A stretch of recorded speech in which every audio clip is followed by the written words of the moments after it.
Selamat pagi Bapak Ibu. Saya Selamat Morning. pagi. Pak Askar. Selamat pagi Pak Pagi. Segen. Selamat pagi, Pak. Pak. Selamat pagi Pak. Sehat selalu Pak Segen. Terima kasih.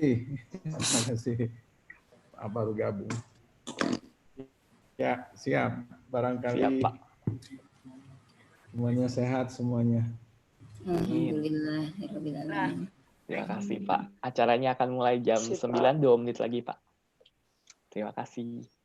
Oke, siap. Ya.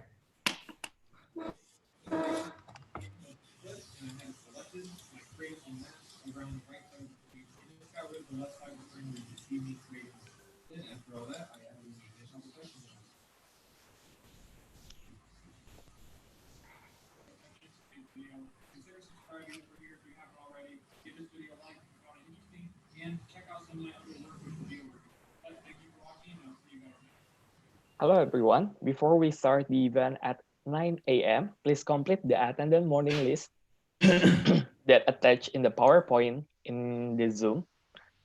In the link, you can click the link in the Zoom chat, and also please rename your name in the Zoom based on the format participant under full name underscore institutions underscore which group are you in, and also the same for the facilitator. And for the speaker, please also change your name in the Zoom as the speaker underscore full name. Thank you very much.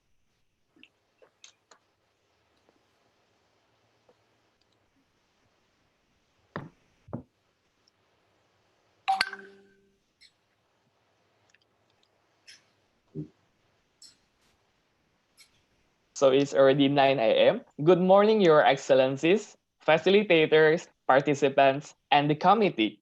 My name is Andrew Prasetya Japri as the member of the Global Health Initiative Indonesia, Faculty of Public Health, Universitas Indonesia. Today, I have the pleasure of being your MCs for today's Global Health Diplomacy in Health Virtual Workshop 2020 with the theme Enhanced Training for Future Global Health Leaders. This event held with the collaboration from the Bureau of International Cooperations, Ministry of Health, the Republic of Indonesia, World Health Organization Indonesia, Duke Kunchang University, and Global Health Initiative Indonesia, Faculty of Public Health, Universitas Indonesia. First of all, please allow me as the representative of the committee to specifically welcome Dr. Navaratna Sami Paranietharan, WHO representative to Indonesia, Dr. Sabarina Prasetyo, MSc, Dean of Faculty of Public Health of the Universitas Indonesia, Professor Adik Wibowo, MD, MPH, Dr. PH from Global Health Initiative Indonesia, Faculty of Public Health, Universitas Indonesia, Professor Benjamin Anderson, MPH, PhD, CPH from Duke Kunchang University, Dr. Firoj Tangcharoen Satien, MD, PhD, Dr. Waliporn, BSc, MSc, PhD, Dr. Peter Raya, MD, MPH from the Ministry of Public Health of Thailand, Dr. Oscar Primadi, MPH, Secretary General Ministry of Health, Ms. Preti Multihartina, PhD, as Acting Director for Bureau of International Cooperations, Ministry of Health, the Republic of Indonesia, and also Mr. Acep Somantri, Consul General of Republic Indonesia, and last but not least, our dearest facilitators and participants. Therefore, allow me to also say thank you to the 32 participants and 10 facilitators who joined this virtual workshop for a 1-month length period, which will be introduced after the lunch session. As for a little bit of introductions, today's session will have 4 key events, which are welcoming address and introductions, keynote address and official opening, 2 lectures, and case study discussion in the evening. Without further ado, let's hear 3 opening statements, with the first one from Ms. Preti Multihartina, PhD, as Acting Director for Bureau of International Cooperation, Ministry of Health, the Republic of Indonesia. Ms. Preti, the floor is yours.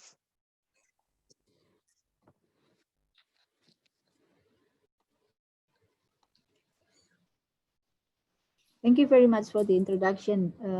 Is my voice clear? Yes, Bu, your voice is clear. Okay, thank you very much. So, Pak Oscar Primadi,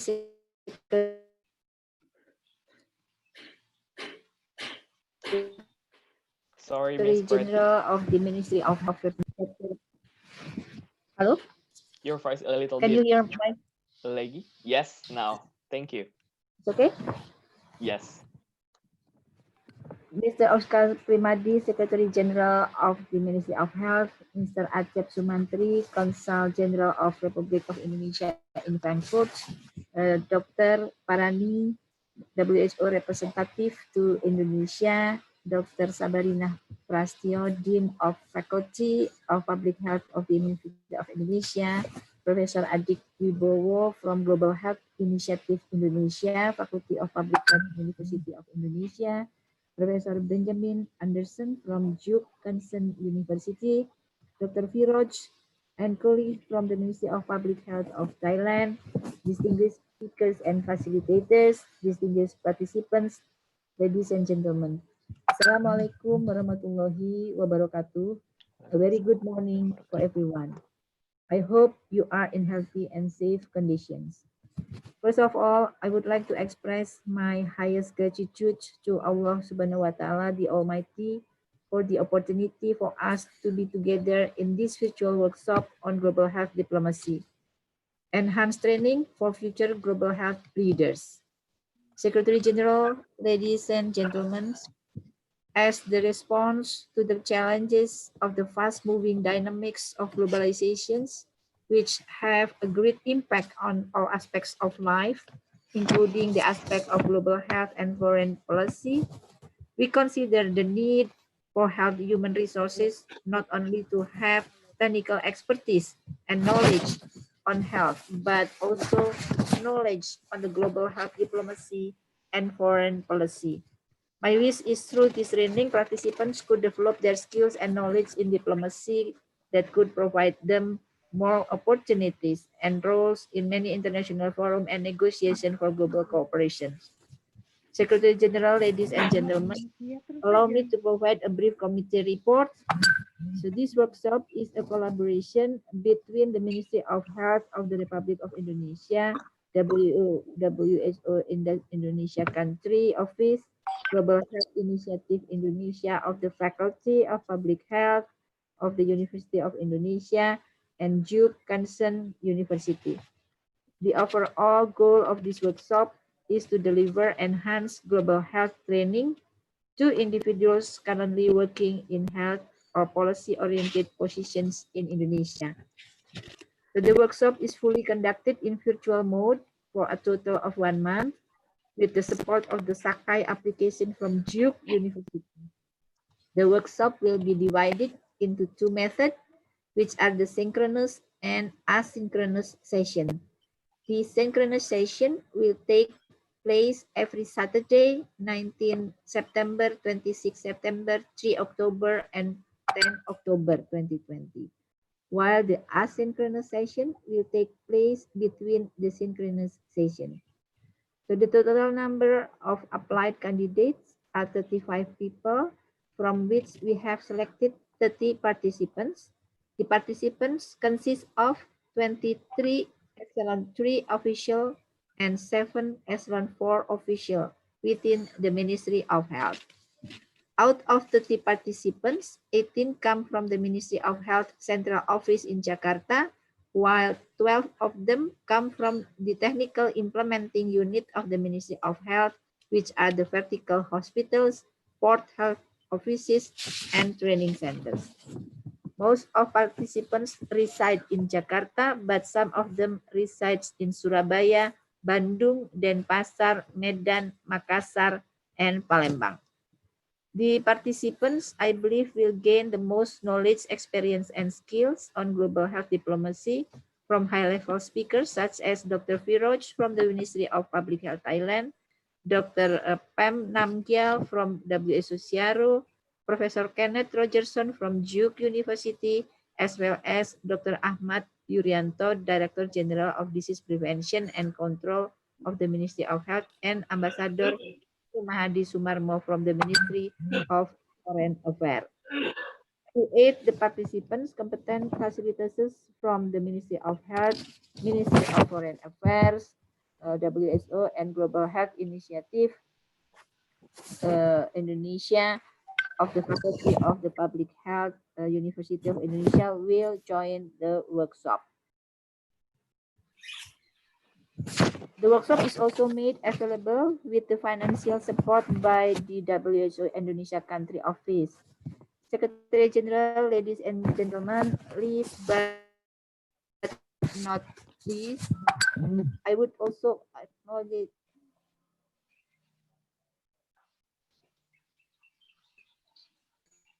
the leadership of Mr. National Corporation that initiate this the planning of this workshop prior to his current assignment.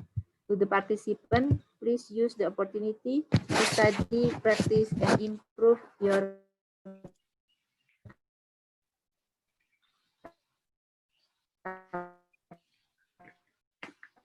capacity for you and your institution. So finally, we ask for the willingness of the Secretary General of the Ministry of Health to present as a brief remark, as well as to officially open this workshop. Thank you very much. Over to the Minister of Ceremony. Thank you. Sorry, Miss Pretty. We will hear the opening remarks from Dr. Sabarina Prasetyo first from the Dean of Faculty of Public Health and Dr. Nafaratna Sami from Yes. WHO representative. Yes. Then we will go for the opening from the Dr. Oscar, just to clarify. Okay. Thank you very much.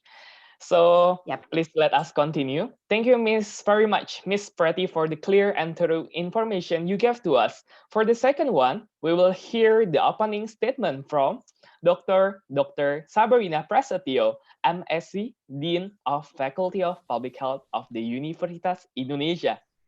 Dr. Sabarina, the floor is yours.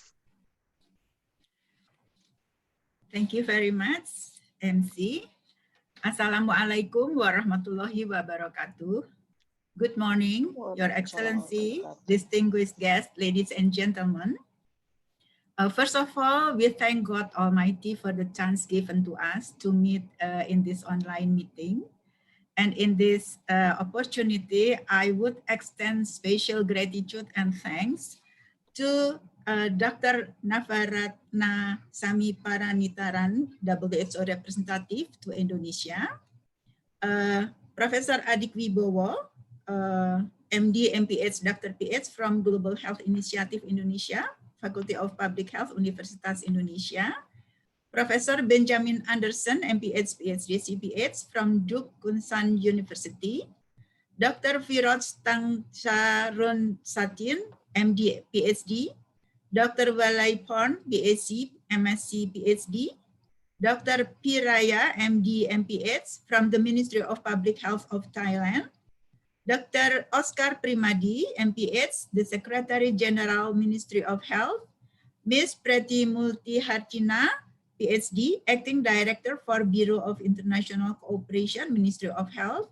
and Mr. Acep Sumantri, Consul General of Republic of Indonesia, and dear facilitators and participants. And distinguished guests, ladies and gentlemen, we are aware that globally we have had economic crisis in the year 1998 and health crisis caused by Ebola, SARS, MERS-CoV, and now COVID-19. Those crises drive the countries throughout the world to have capacity for resilience to face the crisis. To be having capacity for resilience, one major factor is the need of the global collaboration. For example, in making equity happen in the distribution of drugs, vaccines, medical or health devices, and human health workforce. For building a global collaboration, countries need to have capacity in solidarity, compassion, and responsibility. And importantly, leadership, diplomacy, advocacy, and negotiation.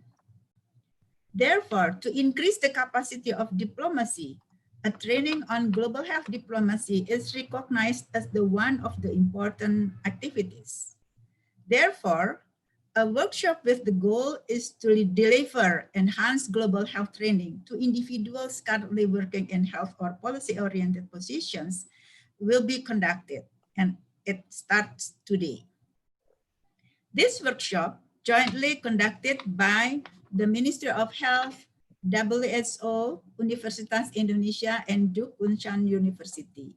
And very unique because this workshop will be using online and applying various modes in over 4 weeks period, and applying also, such as taught by Ms. Pretty, live synchronous on each Saturday and asynchronous session available throughout each week. And the participants, 30 participants who are already selected, are the future leaders. So this is very special workshop. Trainees will be introduced to the basic concept of global health diplomacy, and sessions, those strengthen the participants' hard skills and soft skills as well. Those skills are identified as the critical for the practice of global health diplomacy. The workshop also involved the prominent international trainers who are from Thailand, Duke University in USA and US, and Kunshan, WHO CRO, WHO Indonesia, Ministry of Health, and Ministry of Foreign Affairs. And last but not least, our hope is the workshop would bring mutual benefit, and furthermore, an expansion of this kind of workshop can be considered to be conducted to the future leaders from the level of provinces and district level, since the capacity of health diplomacy can be used to achieve the health equity. Here, I would like to thank all of the committees who supports all of this workshop. Thank you very much. Wassalamualaikum warahmatullahi wabarakatuh. Thank you very much for the beautiful opening remarks, Dr. Sabarina. For the third one, we will hear the opening remarks from Dr. Nafaratna Sami, Paraniaharan WHO representative to Indonesia. Dr. Nafaratna Sami, the floor is yours. Thank you, MC. Assalamualaikum warahmatullahi wabarakatuh. Selamat pagi, a very good morning to everyone. First, let me make it easier for you. I'm Parani, just Parani, right? That'll make your life easier. It sounds like a long name because it's in English. English is a poor language with only 26 alphabets. I'm coming from a language which has 247 alphabets, which we have to painfully learn when you were young, right? And the names looks like longer. I can just write it in 6 alphabets in my own language, my name, right? Now, since we are talking about global, this is one of the challenges in global health, right? But first, Bapa Oscar Primari, Secretary General, Ministry of Health, Ibu Priti and team in BIC, and all the officials of Ministry of Health, Professor Sabarina from Faculty of Public Health, University of Indonesia, Professor Adik Wibowo, and other colleagues from University of Indonesia, the fellow speakers and facilitators in this session, Professor Benjamin from Duke University, Dr. Viroj from Thailand, and our own Pachep. Good to see you, Pachep, over here. So without taking much time, let me get into the issues. Now, and all the participants, all of you, ladies and gentlemen, it's a fantastic opportunity for you. And I'm really happy to see that you are spending one of your Saturday to participate in this workshop in a series. That shows the commitment. Now, it's a unique opportunity, particularly for global health, and this topic of global health diplomacy and leadership cannot be more important than in today and for the next few years. See, if you look at the whole multilateral UN system, the first League of Nations were formed after the First World War, right? And then we had what we know as a current system of UN and Bretton Woods organization, that is IMF, World Bank, and a lot of others were formed after the Second World War. right? I believe post-COVID-19, there will be a reform of the global health architecture, right? And in a way, we are happy that this is happening after a pandemic. Why are we happy after a pandemic? It's a painful pandemic. What is this guy talking about? What I'm talking about is it's still better than a nuclear World War III, right? These are all relative, right? It's still reasonably mild. But definitely there is going to be an attempt to relook at how global health architecture works. And these are unprecedented times. Hopefully, this pandemic will become once in a lifetime, even for all of us, right? Where maybe for the next 100 years, the world doesn't have to see. So for that, we need to reform the global health architecture. What was designed after the World War in the middle of last century may not be relevant to today's century, right? And in a way, it's an opportunity. So you are coming into global health diplomacy and leadership and into the global health, the exposure for some of you for the first time. This is the best time to get exposed to global health, right? So please use this course and get the skill set. And this is going to help you for the next 20, 30 years. Because there's going to be a totally new global health architecture. And you're going to learning skills that I wish I were taught before I started coming into international health work or global health work, right? So this is a unique time. Now, a specific fact about World Health Organization. See, World Health Organization is part of the UN family. For those of you who have been already exposed to World Health Assembly and the governing body meetings and others, and those of you who are not exposed, you will be taught or it will be discussed and you will learn together with the facilitators.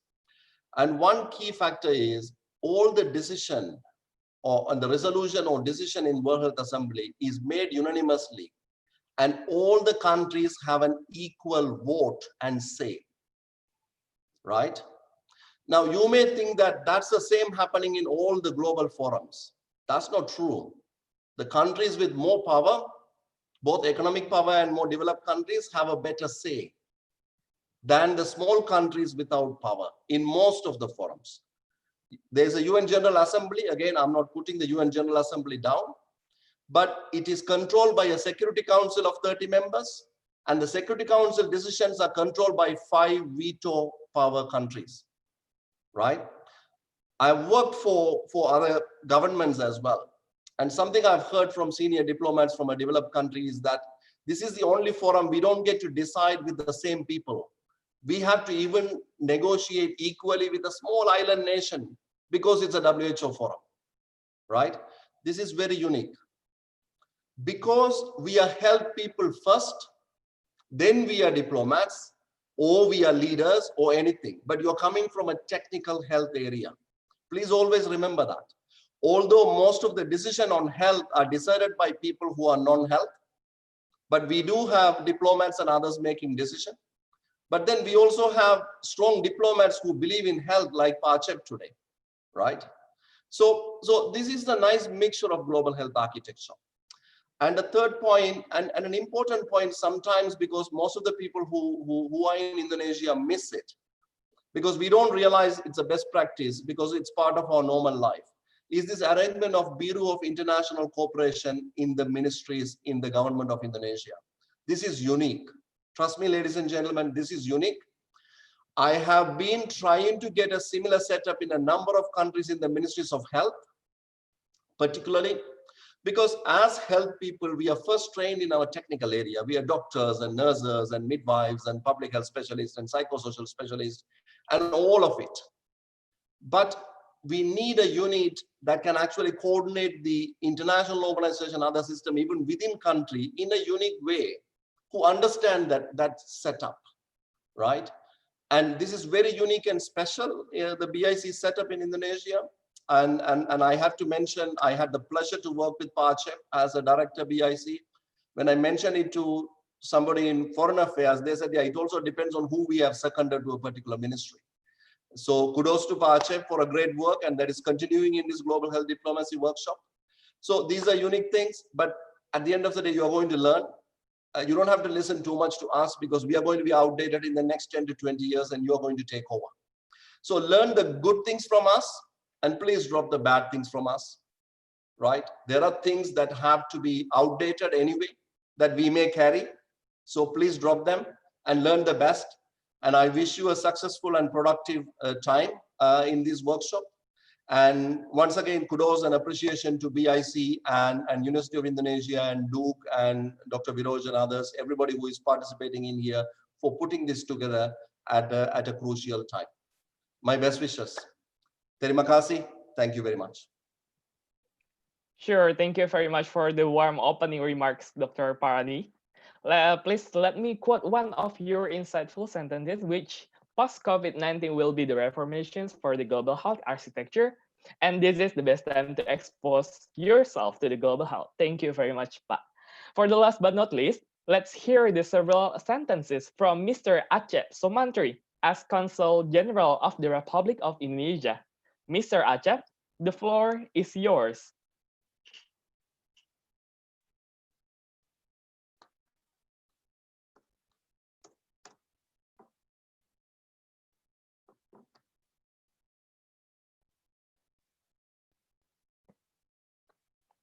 Mr. Acep.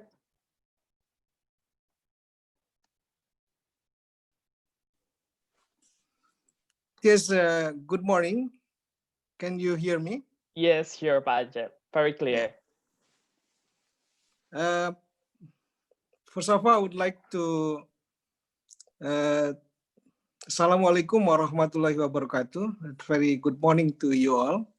Pak Oscar Primadi, Secretary General of the Ministry of Health of Indonesia, Ibu Adik Wibowo, Pak Parani, WHO, Ibu Preti, as the Acting Director for International Cooperation, Ministry of Health, and also the all committee and the participant.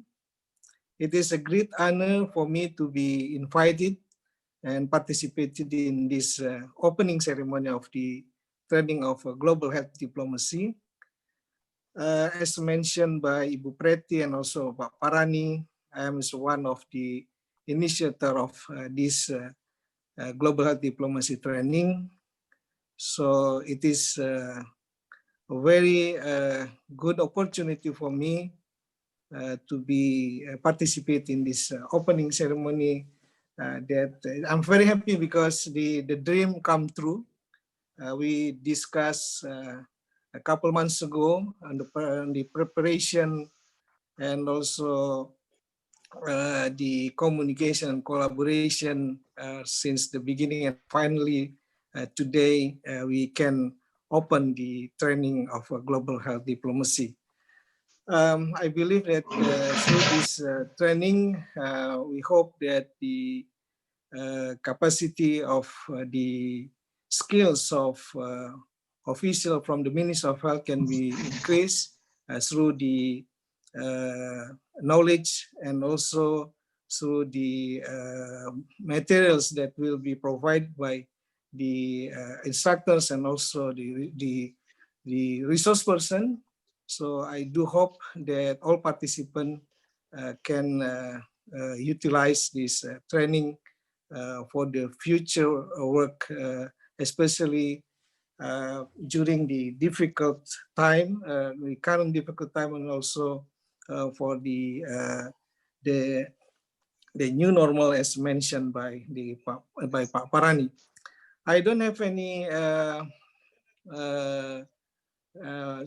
some remarks to in this opening ceremony, but I just would like to express my happiness and also my confidence that this training will be conducted in a very good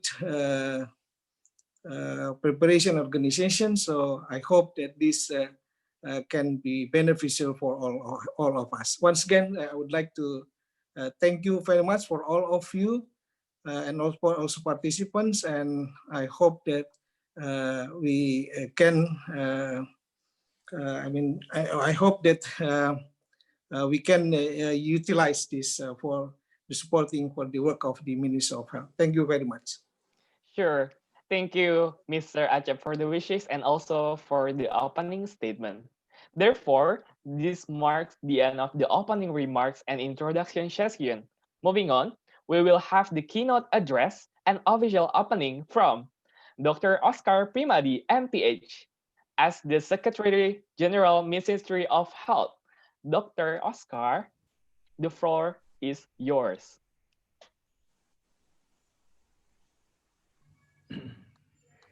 Yeah, thank you. I hope my voice is clear. Yes. The problem of the network, internet network. So thank you very much. Pak Parani, WHA representative to Indonesia, Ibu Sabarinah Prasetyo, Dean of the Faculty of the Public Health of the University of Indonesia, Professor Adik Wibowo from Global Health Initiative Indonesia, Faculty of Public Health University of Indonesia, Professor Benjamin Anderson from Juk Kunshan University, Dr. Viro Tangcharun Satin, and colleagues from the Ministry of Public Health of Thailand, and special from my colleague, Mr. Acep Sumantri, Consul General of Republic of Indonesia in Frankfurt. Good morning, Pak Acep. Facilitators, participant, and guests. Assalamualaikum warahmatullahi wabarakatuh. Salam sejahtera, selamat pagi bagi kita semuanya. Om Swastiastu, Namo Buddhaya, salam kebajikan. A very good morning and good evening. I hope you are healthy and safe. Allow me to begin by expressing my highest gratitude to Allah Subhanahu wa Ta'ala, the Almighty, for this opportunity for us to be together virtually despite the current global health situation. First of all, I appreciate the initiative from the Bureau of the International Cooperation, the Ministry of Health, to hold this workshop and global health diplomacy. My gratitude also goes to the colleagues from the Global Health Initiative Indonesia of the University of Indonesia and Juk Kunshan University for your collaboration with the Bureau of the International Cooperation in making this workshop happen. My sincere thanks to the WHO Indonesia for your continued support to the Ministry of Health, and also for assigning WHO Indonesia resources for the success of this workshop. My special thanks also go to all speakers, national and international facilitators and participants for their willingness to spare their time to contribute their knowledge and to actively participate in this workshop, in which its benefits will go beyond the context of the multilateral cooperation. Ladies and gentlemen, global health diplomacy is at the core phase of global health governance, where the compromises are found and the agreements are reached in the multilateral venues, new alliance and bilateral agreements. Global health diplomacy has become a growing field connecting the agencies of global health and foreign affairs. For those who are not diplomats, global health diplomacy may be considered as a foreign concept and difficult to relate with. However, as the world becomes borderless and the issue of health is significantly connected to other issues, knowledge and the skill in the conducting global health diplomacy are become urgently needed by non-diplomat actors. Ladies and gentlemen, health diplomacy is conducted in many venues, some of which are focused on health negotiations, such as the World Health Assembly, WHA, and some of which have a broader agenda, such as the United Nations General Assembly.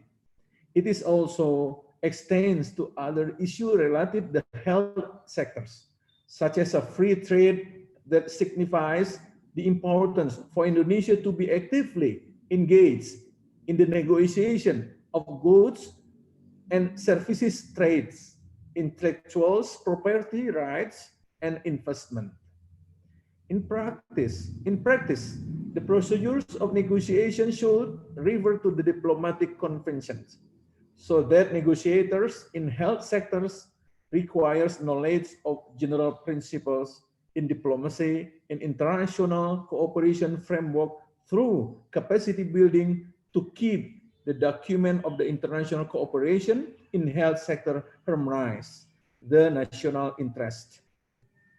Indonesia, as one of the largest countries in the world, has become a new political force as it has risen its rank as one of the upper middle income countries back in July 2020. Therefore, the total diplomacy policy has a direct impact on the role of the Ministry of Health, in which international cooperation is one of the pillars in the supporting the development of health in Indonesia. Ladies and gentlemen, Ministry of Health is the custodian of the health issue in Indonesia, has a crucial part in executing health diplomacy. Considering a growing number of health challenges now transcend national borders, including the current pandemic situations, the ability of the Ministry of Health officials in conducting health diplomacy will become more apparent. The convening of this workshop also serves as the implementation of the UN resolution that were adopted in the 2008 and 2010 that recognized the close relationship between foreign policy and the global health and their interdependencies. This resolution also encouraged UN member states to increase their capacity for the training of diplomats and health officials on the global health. And the knowledge and skill in the conducting global health diplomacy are not merely needed by ministry officials in the central office, but also needed by colleagues from the technical implementation unit of the Ministry of Health, such as from the vertical hospitals, port health offices, and the training centers. Our experience in negotiating the health resolution in the World Health Assembly has proved the effective benefit of involving colleagues from the technical unit during the negotiation process. Ladies and gentlemen, COVID-19 knows no border, and no country is immune from it, no matter how powerful or prosperous. Everyone's hands are tied, and this is what makes international cooperation a challenge at this moment. As we are witnessing the current pandemic and the world is coming in terms with this new normal, it is clear that the old ways need to change. Transformation is needed at the structural, functional, and the organizational level. As Dr. David Nabarro, WHO special in Wuhan on COVID-19 said, what international diplomacy needs to counter the threat of the COVID-19 is a focus in establishing unified responses. From vaccine creation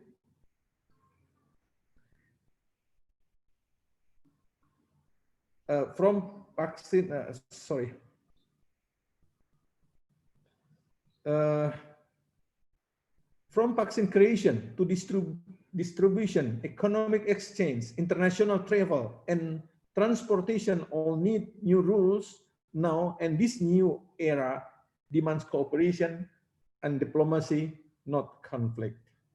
I believe that the Ministry of Health officials is critical in shaping the future global health diplomacy through their participation in all kinds of international forums, from multilateral, regional, bilateral, and even technical international forum. Ladies and gentlemen, I'm fully confident that the workshop, which aim to share knowledge as well as a practical technical skills in diplomacy procedures, public speaking, and negotiation, will increase and strengthen the knowledge and capacity of the Ministry of Health officials in fighting for our national interest in the global health area.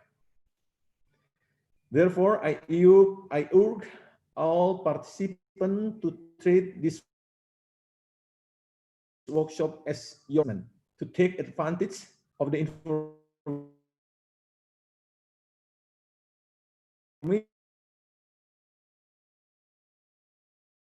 information provided by the Global Health Network gained through this workshop. Ladies and gentlemen, by saying Bismillahirrahmanirrahim, in the name of the God, I declare the workshop on the Global Health Diplomacy 2020 is officially open. Hopefully, the workshop will be success. Thank you very much. Assalamualaikum warahmatullahi wabarakatuh. Selamat pagi. Waalaikumsalam warahmatullahi wabarakatuh. Terima kasih, Pak Sekjen. Thank you, Dr. Oscar Primadi. And after hearing the several informations and also opening remarks, we will have also a brief photo session. Please open up all of your camera so we can see your crystal clear face for the share of documentations and memories. For the IT team, you can call us when you will have the photo session.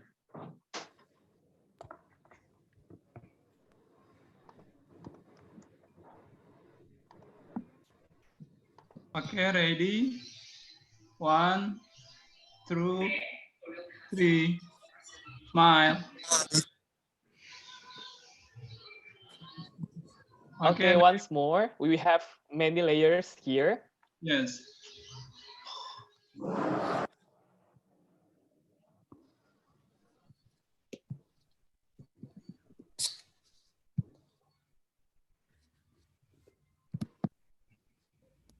Yes, Pak Edi, you can count. Okay. Again. Wait, 1, 2, 3. Wait, moment. Keep smiling, everyone. Yes. Okay. Next layer. 1, 2, 3. Wait, moment. Okay, next layer. Keep smile. 1, 2, 3.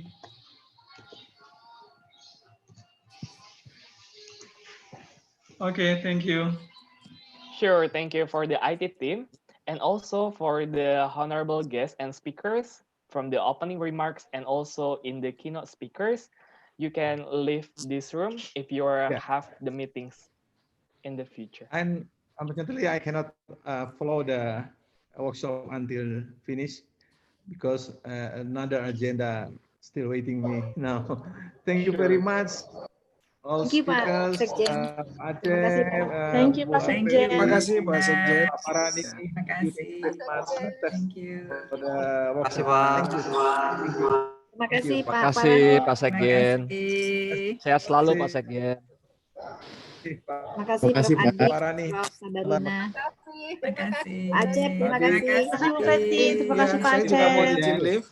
Terima kasih semua. Sukses semuanya. Amin. Acep. Terima kasih. Saya serahkan Pak Ferdi dan Prof. Adik. Mohon izin. Mohon izin. Siap, Ibu Sabarina. Thank you very much, Ibu Sabarina, Pak Acep. Terima kasih semuanya. Miss Pretty and also Dr. Parani. Thank you very much. Terima kasih. Sure.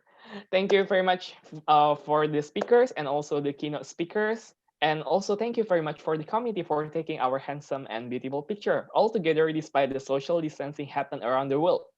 For the second session, before we start the second session, I will try to introduce the lectures coming from the Thailand and Indonesia perspective about global health diplomacy, which will be led by our program director for this workshop, Professor Adik Wibowo, MD, MPH, Dr. PH, from Global Health Initiative Indonesia, Faculty of Public Health, Universitas Indonesia. So brief introductions about Prof. Adik.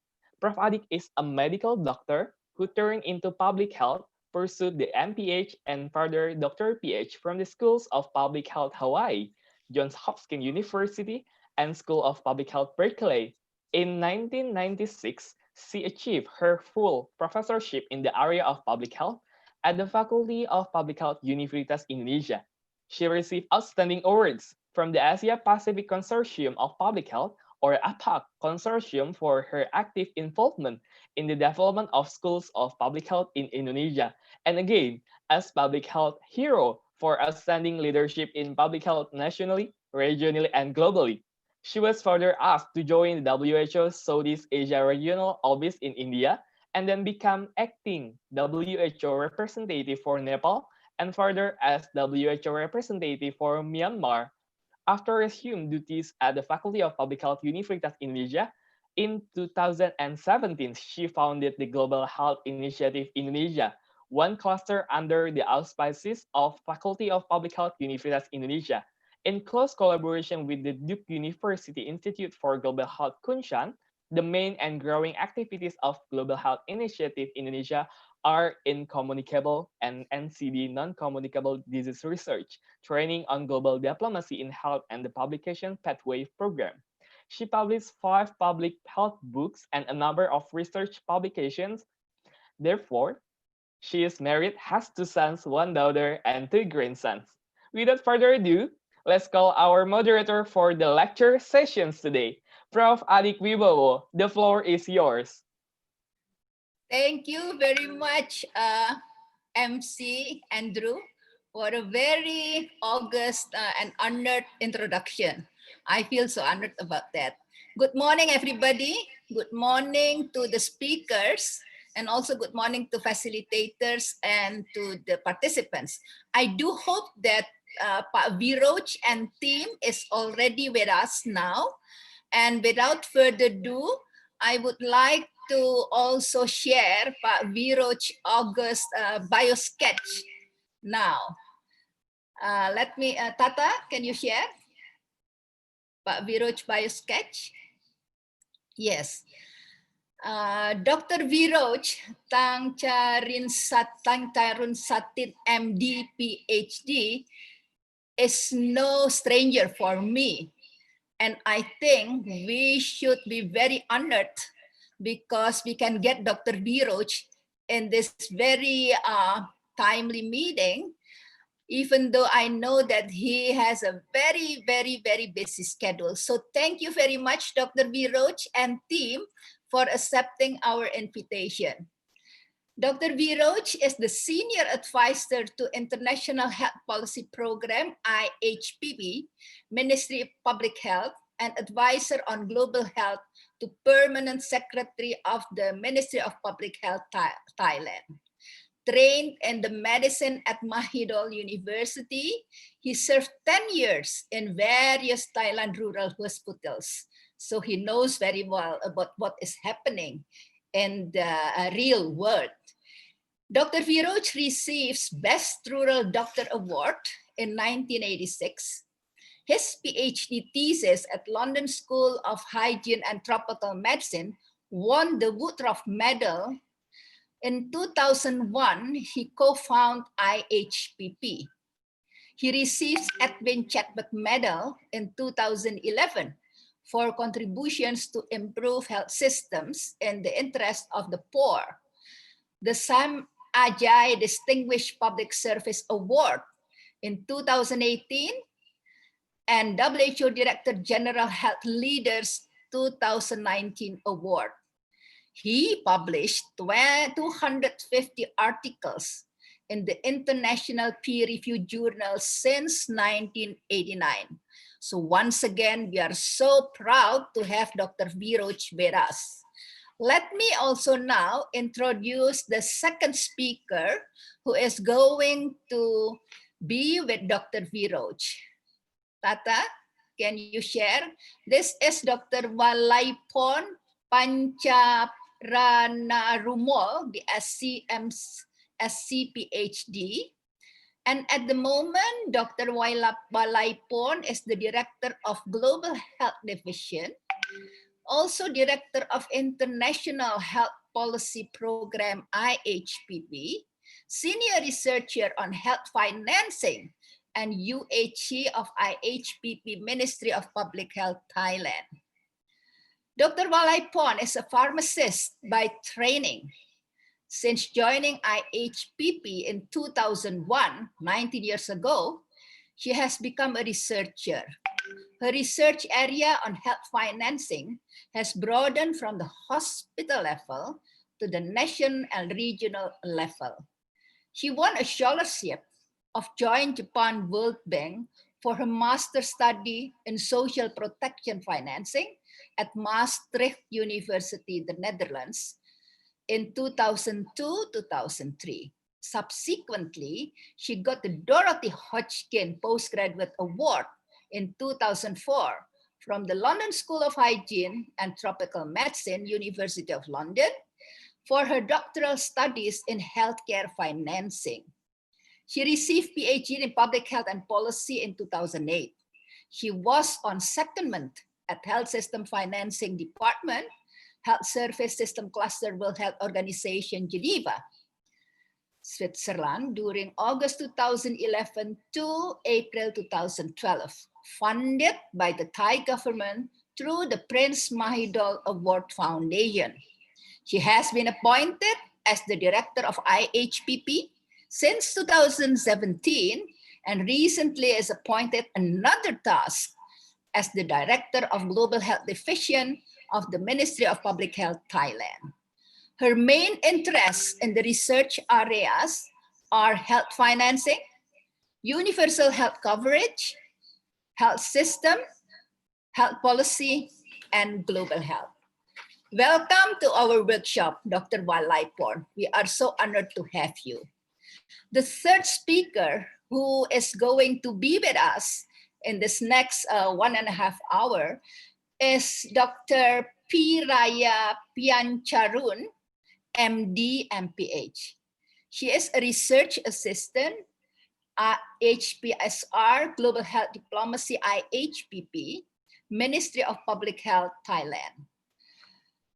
Dr. Piraya is a research assistant at the IHPP, Ministry of Public Health, Thailand. She works as a physician at Public Hospital and Drug Institute in Thailand, where she developed an interest in health system for 2 years. She then went to study master's degree in public health at Johns Hopkins School of Public Health in 2019 and started to get interest in global health. She gained more experiences in health system while she worked at the Health Systems Design and Policy Decision Laboratories, Ramati Bodhi Hospital, Mahidol University, before joining the IHPP. Now, she is working on global health diplomacy and health system research at IHPP.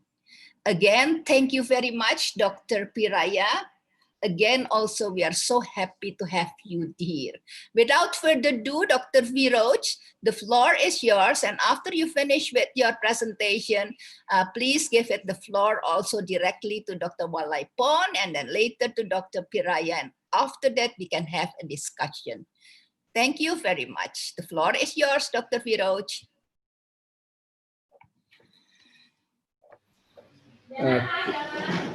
Good morning, Dr. Adik. So glad to see you in person. Good morning, Dr. Ajep Sumantri. And also good morning to Dr. Oscar Primadi, who has left with his prior obligation.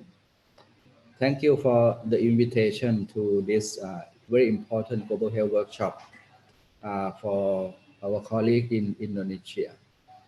I'm so glad that Indonesia become an upper middle income country last few months. So congratulations. So that means as a UMIC, we need to have more and more global health diplomacy capacities And as a very large country in the region, also a leading Muslim country in the world. Therefore, your position, your interest, and your capacity will contribute a lot and so meaningful to the world for a safe and healthy world. I have involved when Dr. Siti Fadia Supari was the Minister of Health in 2004, 2009. So at that time, because of the H5N1 pandemic, and that it is the only Indonesian leadership that lead to equitable sharing of a benefit from H5N1 seed virus, etc., to develop vaccine, diagnostic, and medicine. So that means Indonesia, together with many other partners, has triggered and was so successful in the adoption of the PIP framework. Dr. Ajep was there at that time. The PIP framework means the Pandemic Influenza Preparedness Framework is an obligation by industries who get benefit from H5N1 pandemic influenza virus for the development of vaccine, that they have to, by this PIP framework, contribute in cash or in kind, so that developing countries who are affected by the pandemic influenza would benefit, not only a unilateral benefit by the vaccine industry. So that means that is my very much fond of and impressed by Indonesian colleague contribution led by Minister Supari and also Minister Endang, who is my close friend. Unfortunately, she passed away. Also worked very closely with partners. Dr. Ajep, you may recall that I have involved with the chairing of many global health resolution at WHO resolution on many things.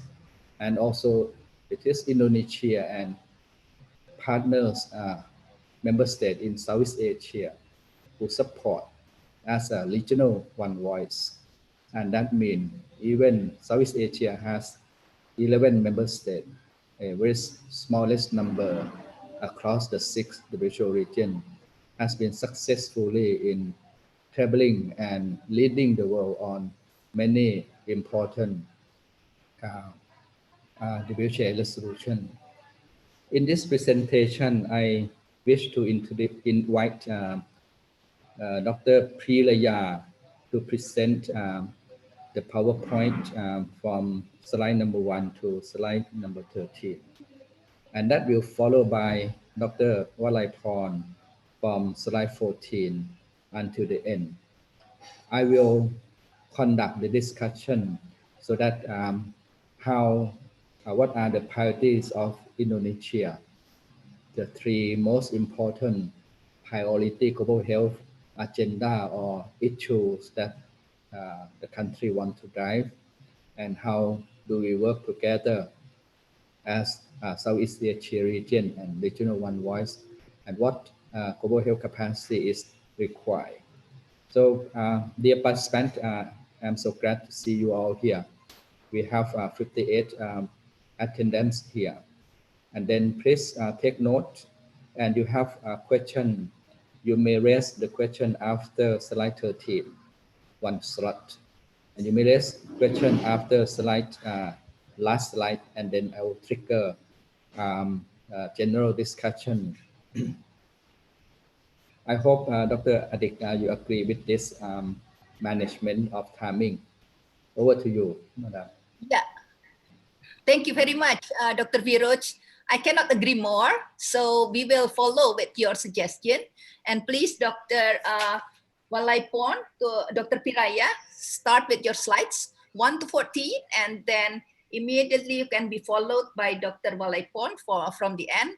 And then please, participants, facilitators, if you have questions, start to think now, and then please also post that in the chat. So later the discussion will be alive and we should not wait for thinking about the questions. Please do so. Thank you.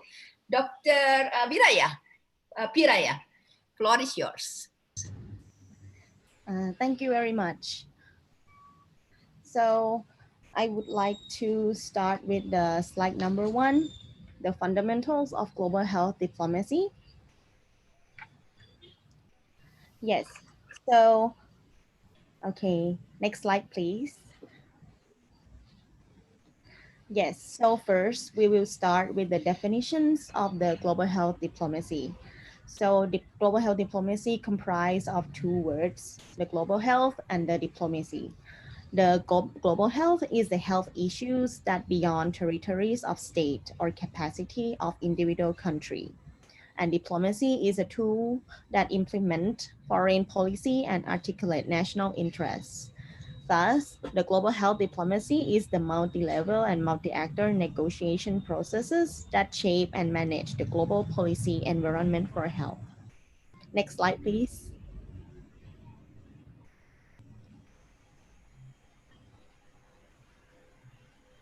However, in the global health arena, there are various of players, actors, and many forms of collaborations. We might be able to group those collaborations as follow. Collaborations with United Nations agencies, specialized agencies, and non-United Nations agencies, regional collaboration, multi-collaboration, and bilateral collaboration. There are many platforms and collaboration in the global arena. However, in this presentation, we would like to present some platforms for an example. So let's explore in more details of each collaboration. Thank you.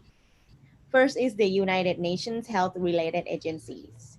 UN or United Nations is an international organization founded in 1945 and currently have 193 member states. Its mission is to maintain international peace and security. Now, UN headquarters is located in New York, United States, and have 5 regional offices. Within the United Nations system, there are many organizations established for specific missions, such as the Children's Fund or UNICEF, founded in 1946 to provide humanitarian and developmental aid to children.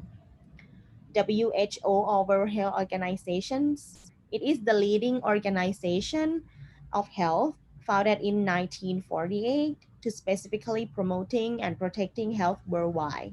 WHO headquarters is located in Geneva, Switzerland with 6 regional offices. The United Nations Population Fund or UNFPA, founded in 1969, is also support WHO work in reproductive, adolescent, and maternal health. The other agencies that assist the work of WHO is the Joint United Nations Program on HIV/AIDS or UNAIDS, founded in 1994 to end HIV/AIDS globally by 2030. Next slide, please. There are multiple platforms and governing bodies within the mentioned organization last slide, in particular in the UN and WHO. First is the United Nations General Assembly or UNGA. This is the prime platform which has role in discuss, debate, and make recommendations on subjects in international peace and security between nations, meaning that health is the only one of various issues discussed there. It is held annually in UN headquarters in New York City. The outcomes of UNGA become global directions such as Sustainable Development Goals or SDG, as you know, and UNGA resolutions. For WHO, there are 3 platforms. First is the WHO Executive Board or EB. The EB consists of 34 member states of WHO elected in 3-year terms as executive board. The objective is to advise, facilitate, and implement WHA policies. The meeting is organized at WHO headquarters twice a year, in January and May, right after WHA. World Health Assembly or WHA is held in Geneva annually during May for all member states to determine policies and recommendations to member states and review and approve WHO program budget. At the regional level, there is WHO Regional Committee or RC, held annually within each WHO regions. The host country is rotating within member states. RC role is to formulate policies for regional program. Indonesia and Thailand are in the WHO Southeast Asia region, and we just had the 73rd virtual meeting in the early September this year. Next slide, please. Next is specialized agencies that beyond the UN system. For example, Gavi Alliance. Gavi Alliance is the global health partnership of public and private sectors organizations dedicated to immunization for all. Its board member consists of 18 representative seats, includes independent board members with no professional connection to Gavi's work, Gavi's CEO, and some agencies such as UNICEF, WHO, and World Bank that hold the permanent seats on the board. Another example is the Global Fund. The Global Fund to Fight AIDS, TB, and Malaria is an international financing and partnership institution that invests and responds to end the epidemics of HIV, AIDS, TB, and malaria, including of 20 members from developing countries coming from 6 WHO regions, donors, and civil society and private sectors. It should be observed that the composition of the board of both agencies is beyond country. They include other international organizations, private sectors, and civil society. Next slide, please. Regional collaborations within the same geographical locations. For example, is ASEAN, or Association of Southeast Asia Nations. ASEAN has 10 member states, including Indonesia and Thailand, and founded in 1967. Health is one of the topics under the ASEAN Socio-Cultural Community Pillar. Now, ASEAN is working under the Work Program 2016 to 2020, divided into 4 health clusters, focusing on promoting healthy lifestyle, responding to all hazards and emerging threats, strengthening health system and access to care, and ensuring food safety.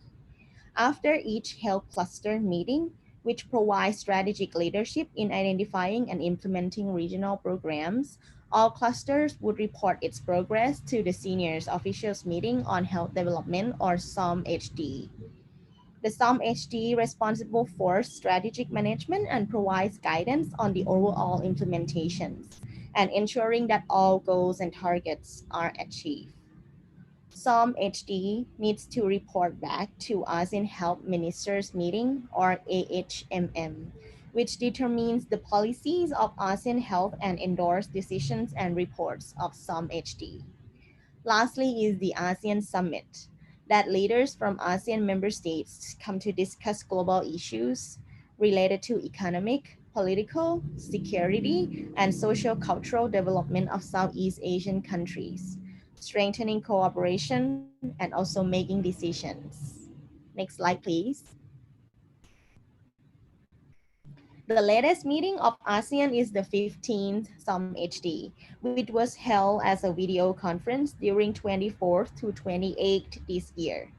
The meeting is led by Indonesia as the chair of the meeting and Lao PDR as a vice chair to discuss and follow up with works from each health clusters. Next slide, please. So now go to the multilateral collaboration. This collaboration is a non-geographical collaboration. These are examples of this type of collaboration. First is the FPGH, or Foreign Policy and Global Health Initiative, founded in 2007, with 7 members, including Indonesia and Thailand, to promote the use of health lens in formulating foreign policy. The interesting point of this initiative is that this was established by Ministry of Foreign Affairs, not Ministry of Health. Next is the G20, founded in 1999, is a forum for international economic cooperation. And lastly is the BRICS, founded in 2001, Its goal is to develop sectoral cooperation in different areas, including health. BRICS is an acronym for all members: Brazil, Russia, India, China, and South Africa. Next slide, please. So I will use FPGH as an example. FPGH is one of the significant platforms in global health since it created a dialogue on the linkage between health and foreign policies, managed by Minister of Foreign Affairs and Minister of Health. The movement is at UNGA, which FPGH proposes global health and foreign policy agenda every year, as shown in the picture on the right. Every year, FPGH drives global health agenda, and the outcome is UNGA resolution. Its chairmanship rotates by alphabetical order. Currently, Indonesia is the chair of FPGH. Example of its achievement is FPGH led and had driven the agenda of universal health coverage in the global level in 2012, 2017 as marking 12 December as International UHC Day and calling for the convening of UN high-level meeting on UHC in 2019. Next slide, please. On 3rd September this year, there was a virtual meeting on collective actions to ensure the worldwide accessibility and affordability of vaccines and medicines, which is the critical issue in the context of COVID-19. The Ministry of Foreign Affairs attended this meeting. Next slide, please. Next is the bilateral collaboration. This collaboration is usually the government-to-government collaborations. Organizations that cooperate bilateral collaboration such as JICA of Japan, TICA of Thailand, and USAID of USA, etc. So, for instance, GLOW-UHC is one of the bilateral collaboration between Japan by JICA and Thai government by MOPH and National Health Security Office to strengthen capacity of Thailand and participating countries on the implementation of UHC on global health diplomacy. GLOW-UHC identified 3 outputs or objectives. First is to build up capacity of Thailand. Second is that Japan and Thailand work together to strengthen capacity of other countries, in particular developing countries in ASEAN member states. The last is to share experience at global level. Next slide, please. All collaborations mentioned earlier are driven by countries or state actors. However, in the past decade, there is increasing role of those non-state actors in global health movement.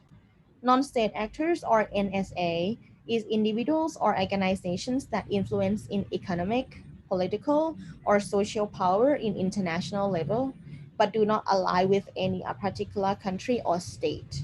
Based on WHO's framework of engagement with non-state actors or FENSA, it identified 4 types of NSA, including the non-governmental organization or NGOs, which are the non-profit entities that operate independently of governments. Next is private sector, is entities that represent or are governed or controlled by private sector entities. Philanthropic foundations are non-profit entities whose assets are provided by donors and whose income is spent on socially useful purposes. Lastly is the academic institutions are entities engaged in the pursuit and dissemination of knowledge through research, education, and training. The framework endeavored to strengthen WHO engagement with non-state actors while protecting its work from potential risks, such as conflict of interest, reputational risk, and undue influence. The framework consists of engagement between WHO and NSA, interaction, and risk of engagements. And this is all about different types of collaborations. I will go right back to Dr. Viroj and participants if you have any questions. Thank you very much. Thank you, Dr. Piraya, for your presentation. I hand over to Dr. Adik if there is any question from participant. Yeah. Thank you very much, Dr. Viroj, for a very important introduction, and then also followed by Dr. Wailapon or Piraya for the complete comprehensive points. I saw there are 2 questions already in the chat. Let me read. The first one is from Dr. Himawan, the DG of Pharmaceutical and Medical Device. His question is, Dr. Viroj, could you share your experience on health diplomacy where you have tried to deliver your nation's value and facing disagreement on global forum? That is his question, and then you may please to answer first because I have other questions as well. Please, Dr. Viroj. Dr. Adik, the question is on what? Can you speak again? Okay. The question is actually in the chat, and thank you for Dr. Himawan. Can you hear me? Can you hear Yes, me, Dr. Adik. Yeah, okay. The question is, Dr. Viroj, can you share your experience on health diplomacy where you try to deliver your nation's value, and then you face disagreement on global forum? I would like also, I see Dr. Himawan already here. You may wish to extend and continue this question, Dr. Himawan, if you wish. Please, Dr. Himawan. Yes, thank you, Professor Adik. Distinguished Dr. Viroj, we are very acknowledged that you have a very much experience on global health diplomacy. So if you wish, you could share your experience where you are facing disagreement from the global health forum, and what are your consideration and what are you going to do with to face that disagreement? Thank you, Dr. Viroj. Thank you. Thank you very much for the question. Our Thai position is very clear. We protect the interests of LMIC, low and middle income countries, and protect the interests of Southeast Asia, regional interests, as well as our compatriot from EMRO and AFRO, and also the ASEAN interests. Therefore, it is a common interest. We do not fight for the Thai interest at all. Because if it is our own personal national interest, it will be not very well accepted by friends and colleagues in international forum. It is the skill of the global health negotiation that we can come to a common agreement both high-income country, in particular the US and EU. They have a common interest of protecting their pharmaceutical interests, the vaccine interest, the IP, intellectual property protection interests. And usually Japan will ally with the US. Also Singapore always ally with the US in many political sensitive agenda. For example, the occupied Palestinian territory, the Golan area.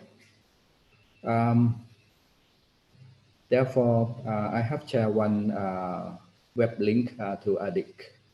It's on WHO Global Code on International Recruitment of Health Personnel. It is the African interest because more South African doctors in Harley Street in London, it is a private hospitals, then the total number of doctor in Africa. Therefore, they lost their very well-trained professional to high-income country. Then African colleague require you have to pay compensation X dollar per one doctor that you recruit from us. The Europe, EU, US never pay that. So there's a deadlock. Then when Margaret Chan was the DG, she asked me to share the code, which is the second code of the WHO. Although it is a soft law, it is non-legally binding instrument, but it is a goodwill. The negotiation was very tedious, very big tension.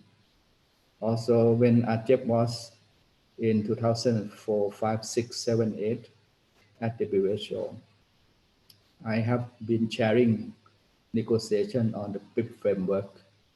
As I said in the introductory remark that your minister city, Fadia Supali, was the leading from the South countries that we cannot tolerate the inequitable practice that the industry benefit from the seed virus from us, even seasonal flu seed virus, and produce seasonal flu vaccine and sell to developing country. At that time, I think they quote $10 per dose of pandemic vaccine to Indonesia. So I think for this simple question, I'm sorry that I take a little bit long time to respond to your question. Over to you, Dr. Adik.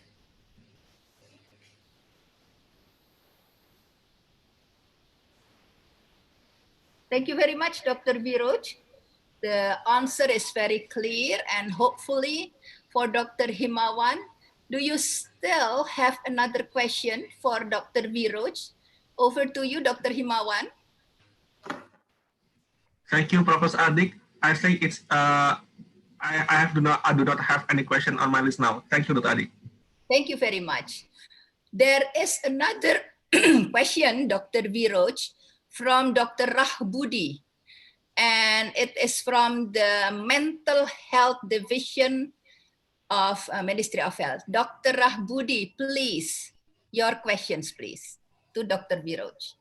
Thank you, Professor Adik, and our distinguished speaker, Dr. Viroj. My question is about the integration between physical health and mental health, that we do believe that both of them are integrated. But in our experience, talking about the mental health, it's likely a part of the physical health. Facing the pandemic of COVID-19, we appreciate that Thai model have reached the successful steps in combating pandemic of COVID-19. Our question is how you works in Thailand as a like a model that we can copy in Indonesia. How you integrate the mental health for building or strengthen the resilience of the people, the community, to get successful of your agenda in combating COVID-19. Thank you, Dr. Viroj. Thank you. I will respond first part, and the second part I will ask Dr. Walaiporn, Director of Global Health Division, to respond to you, because Thailand will table one draft agenda on mental health support in the context of pandemic. Actually, last night we have a 1.5 hour webinar. I will send you the link on AAH webinar. And last night there were 3 presentations from Japan, from Qatar, and from India. How country in this 3 countries respond to build up mental health resilience among healthcare workers, hotline uh, um, and psychosocial support because of the long hour of work, stress, 12 hours under full PPE, heat stroke, and dermatitis because of face mask for 12 hours, stress of being infected, and stress of transfer the infection to their loved one at home, at family, or transfer the infection to another patient. Therefore, this is successful. Another stress come from um, in a very high burden country, staff become burned out and they saw patient die without any family member come and see at the end of their life. So this is so stressful for a nurse, ICU nurse, because it's so infectious situation, even in a negative pressure room, ICU. Therefore, patient pass away and without any religious practice, sealed in a plastic bag. So that is a stressful situation being highlighted last night by a 1.5 hour webinar convened by VMRO, by WebPO, by CRO, and IHPP is the technical secretary. Therefore, mental health is a very serious situation, not only for health worker, but also for general population. Last night, I was reported by my colleague that there were some attempt suicide among those who in the state quarantine, 14-day state quarantine. Therefore, we need to have a hotline using application, your self-assessment of your stress, your depression, and quickly rescue. Dr. Walaipon, you have any information for our Indonesian colleague on potential EB agenda on mental health? Dr. Walaipon. Thank you, Dr. Virod. Can you hear us well? Yes, very clear. Very clear. But Okay. I cannot turn on my camera and I don't know how to do it. Sorry. For the mental health issue that Dr. Viroj mentioned, last 2 weeks during the deadline that the WHO headquarters mentioned about the submission for the proposal by member state to propose an agenda to the WHO executive board. Thailand proposed only one proposal, which is mental health preparedness and response, in particular for the COVID-19 pandemic. But the content, we think it will beyond this COVID-19. We need to prepare well because we, as Dr. Virod mentioned, the pandemic has consequences, negative consequences to not only the people, but also the health workforce. And then we propose, we already submit to the WHO headquarters for this agenda. If Indonesia is interested, we will share the proposal with you, and it will be good for Indonesia and Thailand help together to highlight the importance of mental health at the EB, at the next EB. Thank you. Over to you. One quick message to Dr. Acep, as Indonesia is one of the EB member from South Asia. Your EB member is Professor Moluk, your minister. If Dr. Our colleague from mental health and Dr. Acep talk together when Walaipon share a concept note. If Indonesia is very interested to move mental health in the COVID situation, then it will be a co-sponsor of this agenda by Indonesia, Thailand, so that Acep move through your mission in Geneva, in the bureau. So this is part of the agenda setting. Is that a good idea, Dr. Walaipon?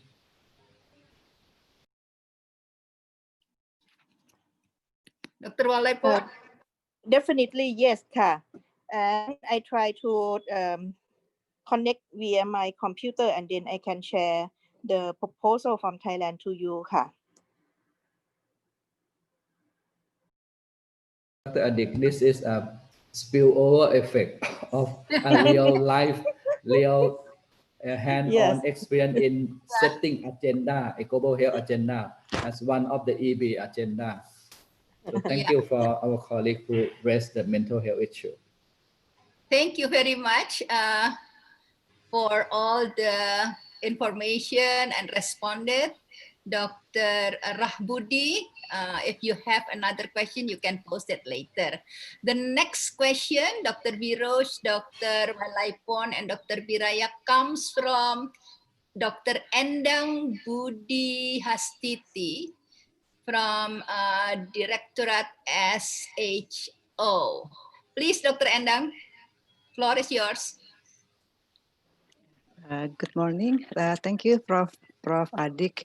I'm from Directorate of it's SHQ actually, Surveillance and Health Quarantine. Yeah, I would like to ask a question that it was presented that there are many collaboration established regional, bilateral, multilateral.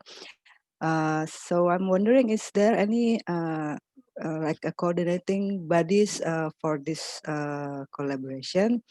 And is there any mechanism to make sure that the collaboration is not overlapping each other?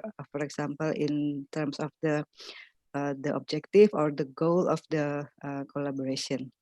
Thank you. Thank you. Dr. Firoj. Dr. Endang, what collaboration you mean? Collaboration on surveillance and health quarantine, or which specific issue or agenda? No specific. I mean, among those collaboration has already been presented earlier. Yeah, we saw regional collaboration, multilateral, bilateral. So, is there any coordinating bodies that do the oversee or do the monitoring for this for those collaboration? Any kind of field of collaboration. Thank you. Oh, I see. I think Dr. Walaipon can respond very well, but in my perspective, it is the Global Health Division or International Cooperation Department, whatever the ministry call. So that means it's the ASEP department or division who coordinate ASEAN umbrella, bilateral umbrella, multilateral umbrella. So they are the focal point or the center of coordination. Of course, the Global Health Division might not have all the expertise on disease, on pharmaceutical, on intellectual property.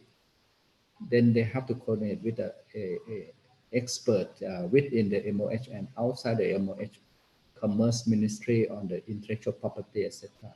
I think most country MOH has this Global Health Division, International Cooperation Department as a central coordinating body across different platforms. I ask Dr. Walaipon, do you have any further comment?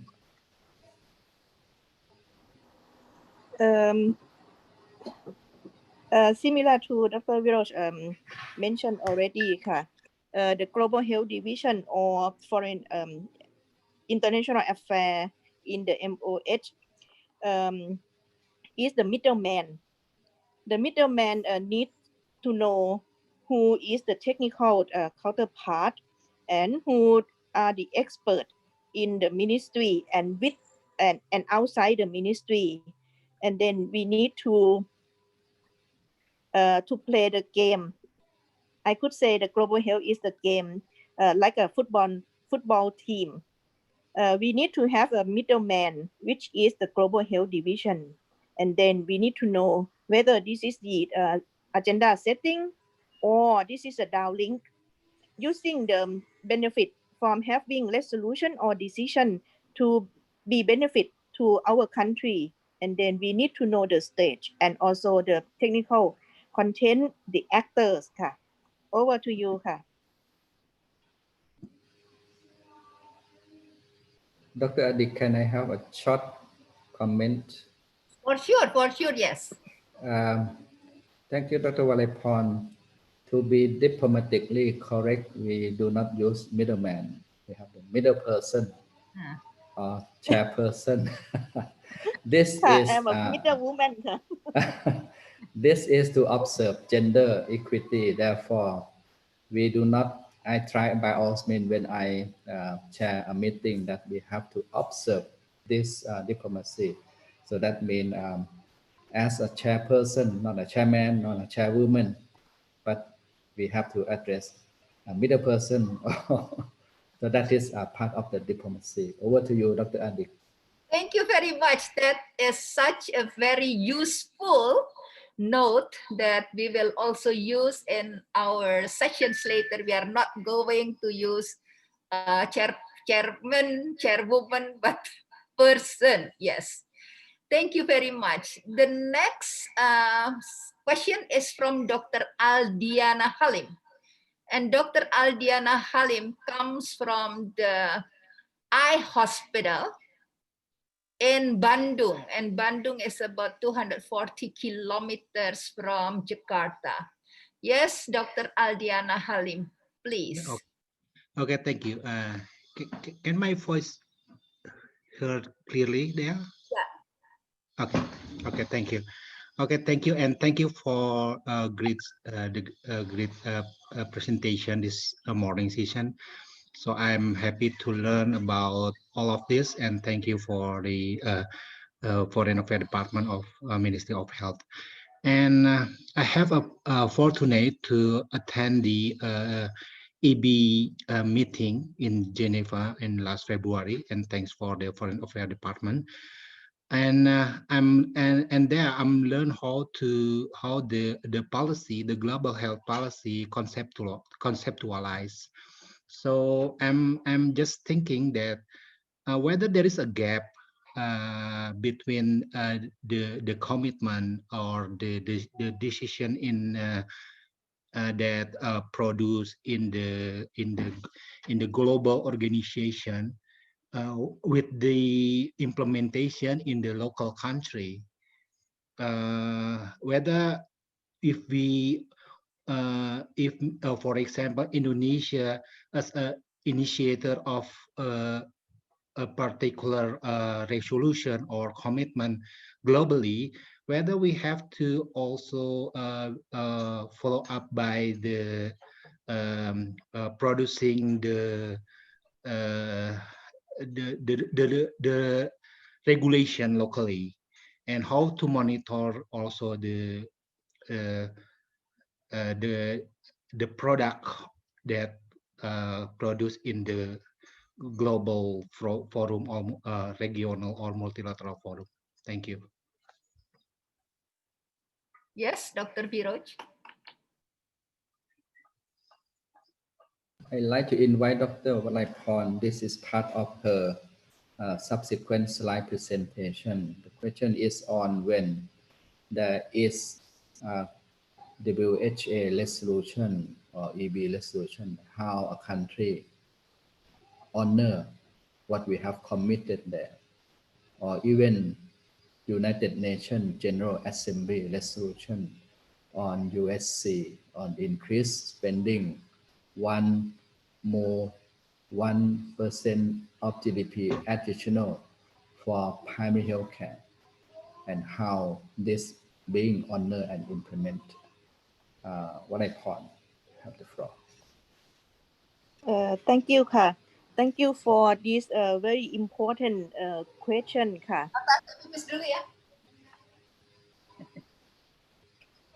For my perspective, it depends on how the country would like to play. Very proactive, slightly active, or very passive. Depends on the agenda as well. For example, for the UHC, when we come to the country level, because Thailand has already achieved UHC, and then this become our immunity. Our immunity means that the policy maker within the Ministry of Public Health, the minister may change, the minister may come and go, but the global communities refer to Thailand USC, and then the minister could hear by himself. The Thai USC were well accepted by international colleagues. This become immunity. Another example is on breast milk substitute. Thailand is not good in this area. And then we take the opportunity of the milk code to drive our domestic policy agenda by having a law, a national law for working on prohibiting unethical promoting of breast milk substitute. Therefore, I could say that there are different choices for the country and also different interests of many partners within the country to take the opportunity of the global health to work on, move on, or just ignore the global health issue. Depends on the country level indeed. Over to you,ค่ะ. Dr. Virod may add on some example,ค่ะ. Yes, for example, the case of if we push EB agenda on mental health and COVID, and if it is successful, that a country should be aware and develop and strengthen their mental health program, outreach program to support the citizen as well as essential health workforce, then this is agenda setting from inside out, inside from Jakarta, from Bangkok, out to Geneva. And the term outside in mean the resolution from Geneva, resolution from New York, from UN General Assembly resolution will be outside in, so that there is a legitimacy by partners, MOH, civil society in the country to implement because it was endorsed. It is our prime minister, it is our president, your president Jokowi went to New York and commit to UN SDG, commit to NCD, to commit to road traffic injury prevention, commit to TB, tuberculosis, and commit to many things. Therefore, government in Jakarta, government in Bangkok should or will or shall or being obliged to invest more and allocate resources. So this is outside in from us to the global health platform, and this is inside out. And outside in mean when we have a resolution or regional committee resolution on trachoma elimination, on measles elimination, on rubella elimination. This is outside in and push us. We have legitimacy, we have resource, and we drive our negative tropical disease agenda in Indonesia. So this is the way that we develop health of the nation by using global health diplomacy as a tool, as an instrument to drive health agenda for our people, for our citizens. So this is the way. Thank you, Dr. Viroj. While waiting for other question, I have also a question to you, Dr. Viroj. When I was the WR in Myanmar and we faced the avian influenza, the first case, which came from the border of China, WHO has followed the international health regulation chapters, but it is so difficult to implement that in the country, because there are Ministry of Foreign Affairs involved, Ministry of Health, and many other ministries. So I reckon that we are following the International Health Regulation 2005. And also many countries have not achieved the maximum expectations in using the International Health Regulation. That was when we faced the SARS. Now we come to the COVID-19, and I feel that international health regulation should be more strengthened and more empowered. But when I listen to the press briefings from DG Geneva almost 3 times a week, so maybe I miss it, but I feel that there is no much discussion on IHR. What do you think about this IHR 2005 movement in the world, and also moreover, especially under the CR countries? Over to you, Dr. Viroj. Thank you, Adik. The Prof. Adik question is very important for us all. This is 100-year pandemic after the Spanish flu. The IHR 2005 is the only instrument to manage pandemic or major epidemic, or the PHEIC. PHEIC stands for Public Health Emergency of International Concern, PHEIC. That the IHR committee will meet and assess the situation and will announce whether it's a PHEIC or not a PHEIC, and whether it's a pandemic or not a pandemic. Now there is a panel led by, I think, the ex-Prime Minister of New Zealand, and also ex-DG of UNICEF, a panel of independent experts to review how IHR is still effective in timely response using the COVID. I felt that the IHR committee is too slow this time in making a decision that COVID is a failure. If you look at the history of, look at the report, it is a public report. Anyway, IHR committee declared a failure on which day. At that time, the spread has been all over. And the super spreading, the infectivity, the R0 of COVID is so dangerous. Therefore, I think after a few years from now, the IHR may have a major revision, although it is a legally binding, but there is no punishment. And member states in our region has been too slow in investing the core capacity of IHR. There are 19 elements.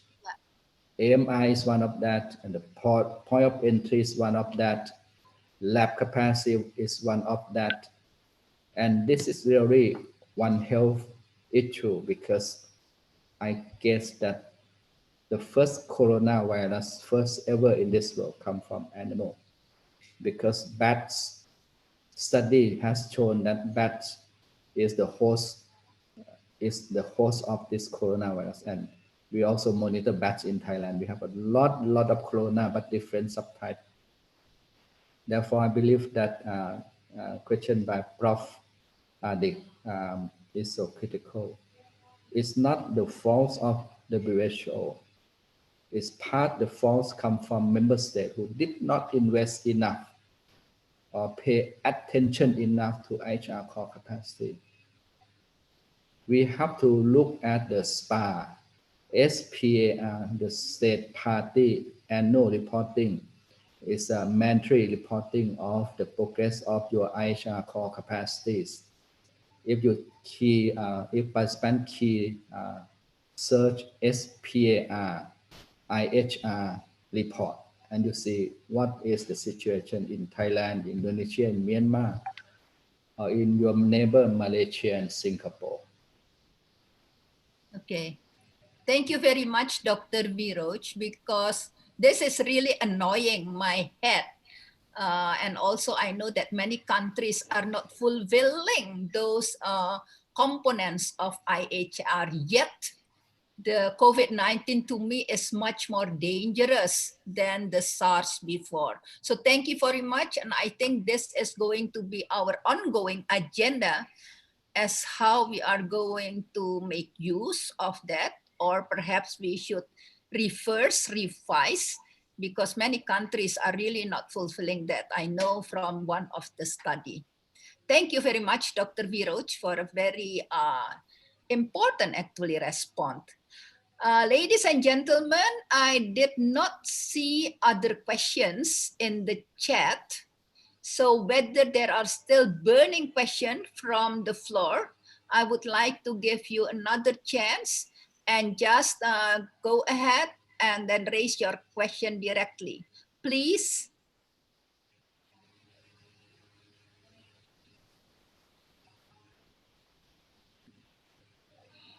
I see no more questions, but I hope Dr. Viroj, Dr. Wailapon, and Dr. Piraya, this is not going to be the end of our communication.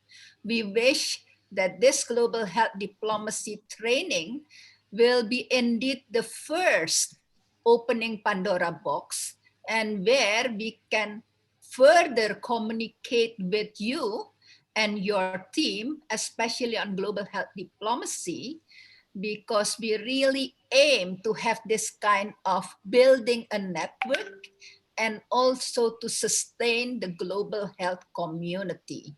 Dr. Viroj, I would like to give the floor again to you for final say, and also Dr.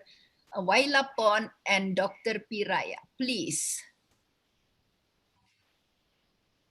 One question to Piraya in the chat box, whether the resolution are legally binding or not. Piraya, did you see the chat box? Yes. Can you respond? Yes, as far as my experience in global health, I think most of the resolutions are non-binding agreement, and most of them depends on the member states' commitments and also the regional office and the secretariat of each collaborations, how they manage with the agreement and also the monitoring process of the agendas from each member states. Dr. Barosh, you can have additional comments for my answer, for my answers. Thank you very much. Your answer is correct. There is very few. FCTC is legally binding, so that's why US did not decide not to be the state party. Although Indonesia still not a legal state party to FCTC, but the government deliberately implement a lot of intervention to curb down the smoking prevalence in male. I have seen a good progress there. But Dr. Adik, I hope that one day, if it is feasible, then we should join as a state party of FCCC because it's so powerful. Yes. I know that tobacco industry hate it like hell, but we have to protect health of our people. Yes, I agree. Next, I think we finished the slides 1 to 14. And when Dr. Viroj mentioned before, we should continue with Dr. Wailapon for the slides 14 to the end. Dr. Valaipot, please do. Thank you, Kat. Could we have the slide number Yeah. 14? But I like the conversation that we had because more or less it also point out many points which I am going to present. First of all, we need to identify the reason why do we engage in global health. We already discussed some, but I will go to my slides. Next slide, please. As Dr. Viroj mentioned that we have obligation at the global level because there are several commitments at the global level by the head of state and by the minister. For example, the MDG 2015, which passed already, and now we are in the era of SDG 2030. All the head of state agree and commit to the SDG. One target in the SDG is UHC, Universal Health Coverage. Dr. Viroj just mentioned about the FCTC, the Framework Convention of Tobacco Control. Dr. Adik mentioned a lot on IHR 2005, which is non-legal binding. Also, we talk about the Code of Marketing Breast Milk Substitute, which Thailand used its opportunity as the outside in to move our policy. Another one that Dr. Viroj mentioned already is on Code of International Recruitment of Health Personnel, which is the interest of the African country. Apart from the obligation, we also have an honor for the global commitments that we can use the benefit of having those resolution or the guidelines for strengthening our health system. For example, the guideline on rural retention of the health workforce or transformative health professional education or the antibiotic classification, etc. Next slide, please. Apart from this obligation, we also see the emerging global context. COVID-19 is very good example. So we need to adapt, adjust, modify ourselves to the new normal, like this virtual meeting, which I like a lot. We have the global health course session through the virtual meeting today. This means that we adjust ourselves very well with the situation. Next slide, please. So we need to identify exactly what are the purpose of Indonesia to engage in global health. What are the main purpose for Thailand to invest in engaging and investing in global health? Dr. Viroj mentioned earlier that we need to safeguard national and low and middle income country as a common health interest, or use it to strengthen our health system, or building the national global health image, etc. We also can contribute to other countries at the regional and global health movement as well. I have one example to you in the next slide. And also the last bullet, to strengthen the regional and global solidarity for healthy growth. COVID-19 is a very good example on this bullet. Next slide, please, Ka. Once we know the purpose of our global health engagement, the next question is how we engage and how we gain benefit. Not see global health as a burden, another workload. If we see it as a workload, we may not gain anything. We need to maximize its benefit.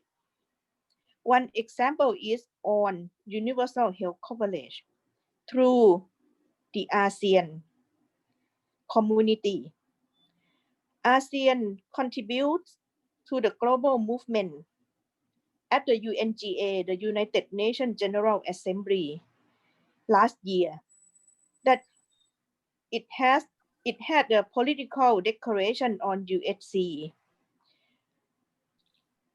adopted by the head of state at the UNGA high-level meeting last year. How can we come to the UNGA? Normally, the UNGA will have an issue across sectors. Through FPGH that Dr. Piraya mentioned, and through EBRC and WHA, the FPGH group proposed an agenda to the UNGA to have the political declaration and the high-level meeting on UHC. This is one example on the linkage of many platforms on global health, since at the national agenda to the regional agenda and go to global agenda within health sector, and also go to the UNGA, the highest level of global health agenda setting. Next slide, please. So we need to understand clearly the issue on universal health coverage. This slide shows you the ASEAN health minister input for the UNGA high-level meeting on UHC.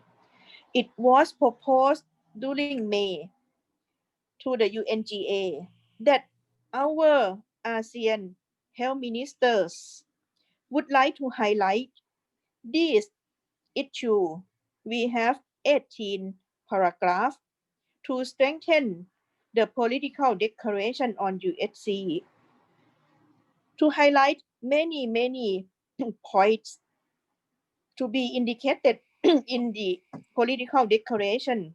For example, the number 2, the role of all sectors, because UHC is not only in health sector, but it involves Ministry of Finance as well as the local authorities. This is example. Next slide, please. Once we have the ASEAN health ministers input to submit to the UNGA, the ASEAN member state, Thailand and Indonesia, did not stand still. We still have a movement within ASEAN. This slide is the technical level. The previous one is at the policy makers level, but this slide is at the technical level. Among the health cluster and the some senior official meeting, we produce ASEAN UHC booklet to address where we are. It is highlight the SDG 3.8 on UHC, especially two indicators, SDG 3.8.1, 3.8.2. 3.8.1 is on service coverage index. 3.8.2 is on catastrophic health expenditure. And then we know among the ASEAN member states, the 10 member states, where we are about the service coverage and catastrophic. These technical inputs were produced, and then we also move another things, which is in the next slide. Next slide, please. Once we have the technical inputs, we gather together in Siem Reap last year. And then we have the side event, which is progressive realization towards universal health coverage from the ASEAN member states.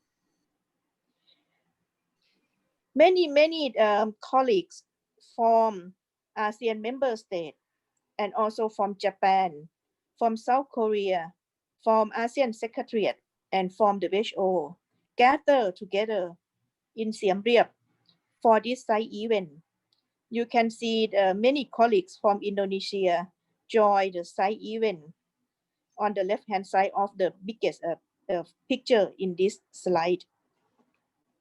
So this is not only a side event, but it creates network among us for moving on universal health coverage. We have the ASEAN plus 3 UHC network to move to drive the agenda in our country and also in the region and also contribute to the global movement. Next slide, please. That is the example on how we work together and mobilize our network and capacity to move in many platforms, not limit ourselves only in the WHO platform, but also in the ASEAN and the UNGA. In order to do that, we need to have global health competency. First of all, we need to understand national and global issue, as well as the global commitment and also the regional health priorities. That example is on universal health coverage, which is one of the global commitment and the priority in our region, WHO Southeast Asia region. And then we need to understand many platforms and how to play around that. And also the stakeholder, as well as the geopolitics. We know exactly Japan. Japan really want to play on UHC, and then it is good to have Japan to involve. For the technical level, we need to have knowledge and skill, not only language proficiency, but also we need to understand the content of UHC.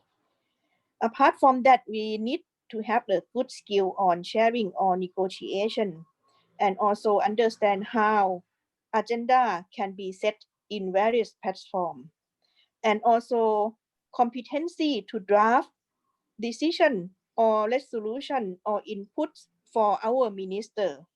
We need to craft it well. And we need to understand how to coordinate. As one question earlier, we need to understand the player within and outside the ministry. And also we need to create networking and or the strategic alliance to work together, like the mental health issue. Now we ally together between Indonesia and Thailand to move this in the EB, next EB. Next slide, please. Can I have next slide? I would like to say that in the IHPP, we have many channels for you to follow, not only in the global health issue, but also we need to work on health system and health policy research.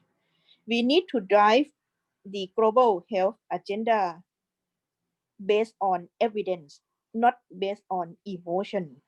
And then you can follow the IHPP with many channels. Apart from the IHPP, I'm glad to say on the next slide that Indonesia and Thailand has very long relationship. Next slide, please. This slide shows you that we come to have the 70th anniversary between Indonesia and Thailand diplomatic relations. There will be a YouTube live for you next week, Thursday 24th. It will be the Two Nation One Dance on the virtual Ramayana joint performance between Indonesia and Thailand. This is beyond health. It is by the cultural dimension and also by diplomacy dimension, which will be the foundation for the movement together. Next slide. The last slide, I put some question for discussion. The first one is that what are the 3 highest priority areas? At this moment, I can capture mental health is one. When we know the issue, which platform and how to move together. In order to move on that issue in those platforms, what capacity we need? I think we have conversation earlier and then we can answer some of them already. But I would like to turn on the floor to Dr. Viroj and Dr. Adik to have further discussion. Thank you. Thank you, Dr. Walaipon, on this. We have 3 questions for discussion. Maybe Dr. Adik, you post on the screen the 3 questions so that friends and colleagues know what are we just discussing about. And Yes. I turn the floor over to Prof. Adik. Thank you very much, Dr. Viroj. Thank you, Dr. Vailapon. But before going to that 3 questions discussions, I saw there are 2 questions for Dr. Viroj and for your team. I would like to invite Dr. Komang Ayu Mustriwati from Sanglah Hospital, Bali. Please. Dr. Komang.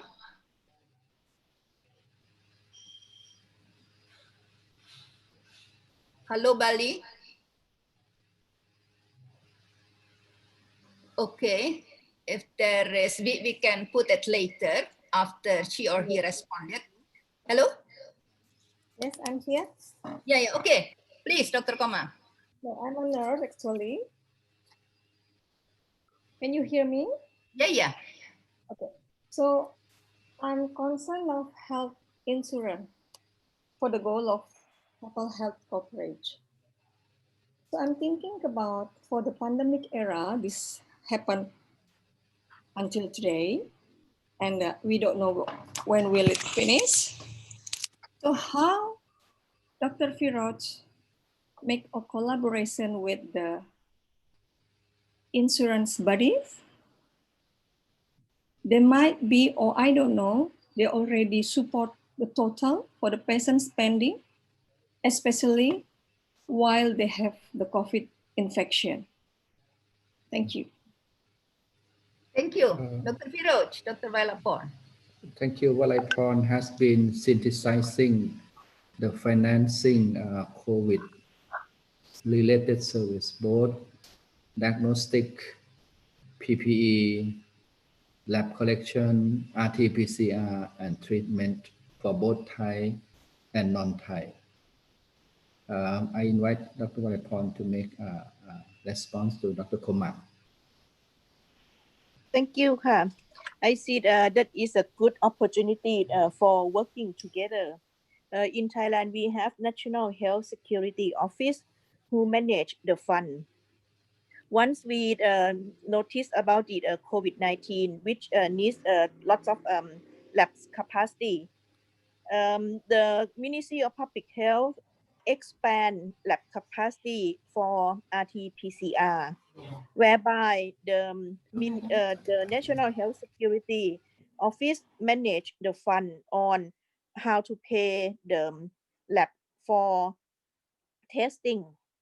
It is a combined effort very well because the Ministry of Public Health concentrate on capacity of the labs, whereby when there is an at the operational level, National Health Security manage all the things related to services.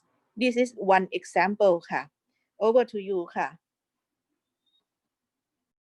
I wonder if BPJS has stepped in financing the COVID treatment, and before the treatment we have to have suspected infection being diagnosed through RT-PCR, and if it is positive, no need for treatment because no symptom or symptomatic or very mild symptom, then 14-day quarantine, and who pay for that? Dr. Komang, can you respond so that we have a further exchange of experience between Yeah, Indonesia and Thailand? thank you, Dr. Firoz. Like me, I work in Bali. So the BPJS will cover all the requirement, all the patient spending, include that you mentioned it previously. So I think it working well in Indonesia, even though I'm working in Bali, but it's okay in Indonesia. So I'm thinking about if the patient is already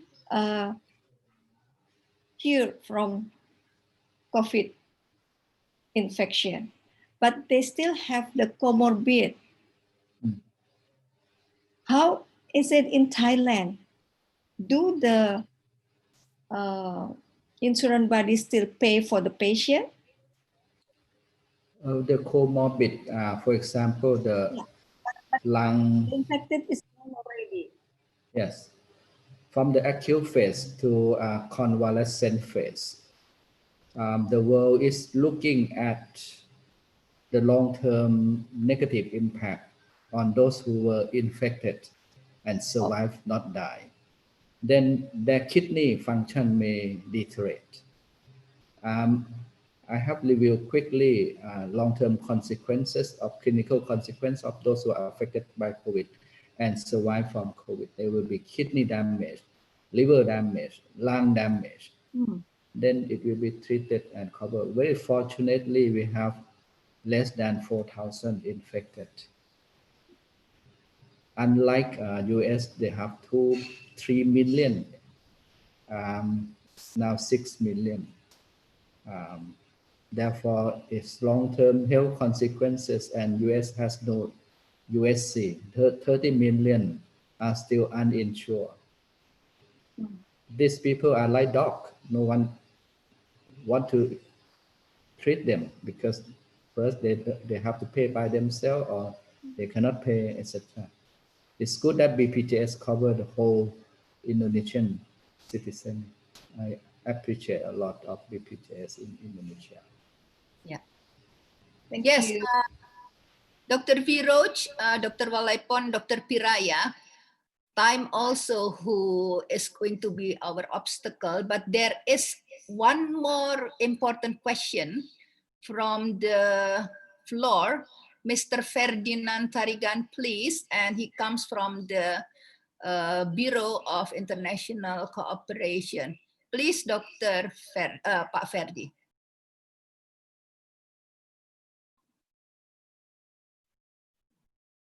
Mr. Ferdinand, your question, please. Yes. Can you hear me? Sorry. Yes. Okay. Pak Firoz, first of all, I would like to thank for the comprehensive presentation from the Thailand team. And I would like to inform you that Pak Acep now is already be a Consulate General in Frankfurt. And then we are waiting the person who will be the successors of Pak Acep. My question is like in the chat about the COVAX ICT accelerators or COVAX facility. You know that as the questions from the speakers, what is the first priority now in the global health diplomacy? I can answer the first priority now is to find the vaccine. Yeah, find the vaccine for COVID. So there are we are accelerate the bilateral cooperation, multilateral cooperations in order to find an access to COVID. And also we have a laboratorium, researchers now, clinical trials, and so on to find the vaccines. Yeah. So there is a good proposal actually from WHO, Gavi, and JEPI about, as you already know, about the ACT accelerators or COVAX facility.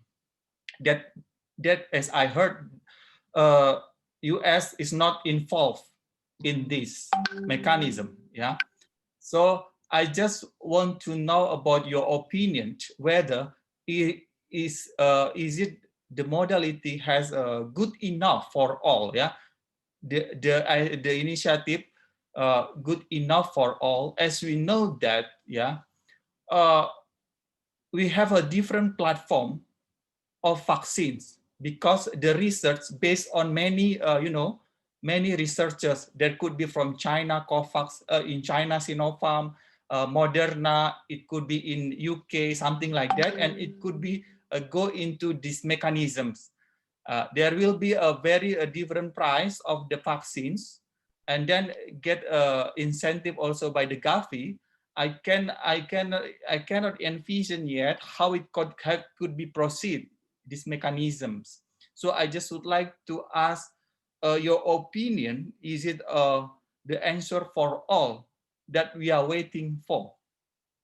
Thank you. Okay, thank you, Pak Firoj. I will respond first part, and second part will be Vinaypon, who is the national focal point on COVAX and many others. But Ferdy, I fully agree that vaccine is one of the solutions. But vaccine is so uncertain that by next year we have a good vaccine. I doubt, very much doubt, because if you look at its vaccine, it has been almost 25 years of pandemic HIV/AIDS, zero vaccine. But there is some acceleration. But producing a safe and efficacious vaccine is a very much technical delicate. Therefore, many countries, including Indonesia, Thailand, has at least 3 approaches. One is to join COVAX. Indonesia is not eligible for a sponsor by Gavi, no? Ferdy, is that correct? So Indonesia is self-financed or not? No, we are still eligible. Okay. We are still eligible because Gavi see at 2019. Okay. When the COVID happened, yeah. Okay. Okay. So good that Indonesia is eligible for sponsor part, but Thailand is not eligible for we are self-financed country or member states. So we involved with COVAX still at the negotiation on the contractual agreement, which is legally binding. Second, similar to you and to us, we also have a bilateral with China, with many other vaccine industry, but still very much uncertain whether a vaccine will be available with safe enough and more than 50% efficacy in protection. Third, we also rely on ourselves. Similar to you, we have such a huge scientific capacity in vaccine development. Therefore, there are 3 entry points. One is joining COVAX, which is there are 12 potential vaccine in the first, second, and third phase of trial, clinical trial. AstraZeneca is the most farthest in the phase 3. Though last 2 weeks there's some hiccup on the adverse event, one volunteer in the UK. Second, bilateral. Third is rely on our own, build up our own capacities. Therefore, I think your approach is perfect. But be careful, there's a lot of uncertainty. We still need social intervention, face mask coverage, physical distancing, contact tracing, quarantine and tests, etc. This is the basic until we have a good vaccine. But a good vaccine is unpredictable that we have. Olaipon, you have anything to add? Maybe not, because Dr. Virod, you mentioned all the possibility to have vaccine. And also your last point, you mentioned already that we have social vaccine and we are implementing it. Face masks, physical distancing, hand hygiene. These are the social vaccine that we need to further implement it. Thank you. Over to you. Dr. Freddy, you said Pak Acep will be not at international cooperation, or Yes, already in Frankfurt. He moved. Consulate General, yeah. I see. I see. He moved to Frankfurt. Yes, already. Okay. Okay. So congratulations to him. Consulate General Frankfurt. And good that he can join us this morning. Yeah. So if But we food is not good. Food in Jakarta is much better. much better. You have tempe. Tempe. Tempe is good. Tempe is good. So, wow. If we have Dr. Roach, we can discuss so many days, so many hours. But apologize that we also have another speaker after this. But what shall I do, Dr. Wailapon? The 3 questions that you raised are really indeed important.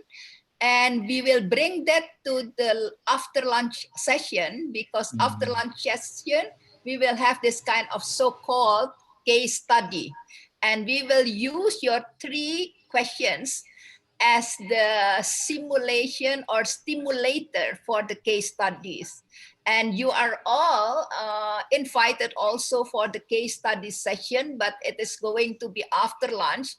And I think it will also conflict with your daily work as well. So I think now is the time for me, sadly, to give my closing session for this particular, very important to our lecture, and also to Dr. Viroj, which I knew for so many years before. I wish to thank you for all your time, for all your preparation, for all your knowledge sharing for us to be one step further of knowing and enhancing our knowledge and our capacity and global health diplomacy. I would like also to thank Dr. Piraya, Dr. Wailapon, and with your permission, I already share all the PowerPoints and also the links that Dr. Viroj also mentioned in the chat during the discussion to our facilitators and also to our participants. All of those articles and links will be put also in the Sakai template under the Duke University, because they are the one who are also going to enhance our knowledge about using the spiritual template. So Dr. Viroj, on behalf of everybody here in this virtual session, Dr. Piraya, Dr. Wailapon, I would like once again to convey my sincere thanks to all of you, with my really deep expectation that this is not be the end of the beginning. We just start, and I would like to also sustain this global health community. Thank you very much, Dr. Viroj, Dr. Piraya, Dr. Wailapon. Thank you so much for your invitation. Selamat. Very much. Thank you, Terima kasih. Thank you, Dr. Viroj. Thank you for the. Thank you, Dr. Viroj. Dr. Wailapon, Thank you, Dr. Dr. Piraya. Viraj. Sure, Prof. Thank you Adik very and much. Thank you, Dr. Viroj, Dr. Piraya, and also Dr. Wailapon. After this, we will have the second brief photo session. So please open up all of your cameras so we can see your face for the shake of documentations and memories. So the IT team, please be standby. Dr. Viroj, don't go yet because we will have the photo. Sure. Yeah, don't go. Yes. Sorry, I don't know We how will to make turn on my memories camera. together. Okay, ready? 1, 2, 3. Wait a moment.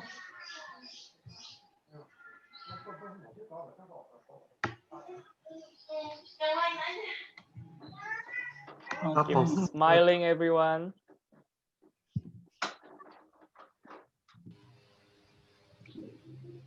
Okay, next screen.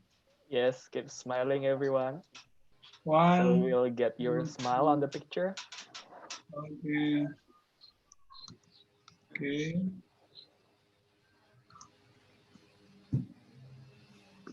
Okay. 1, 2, 3.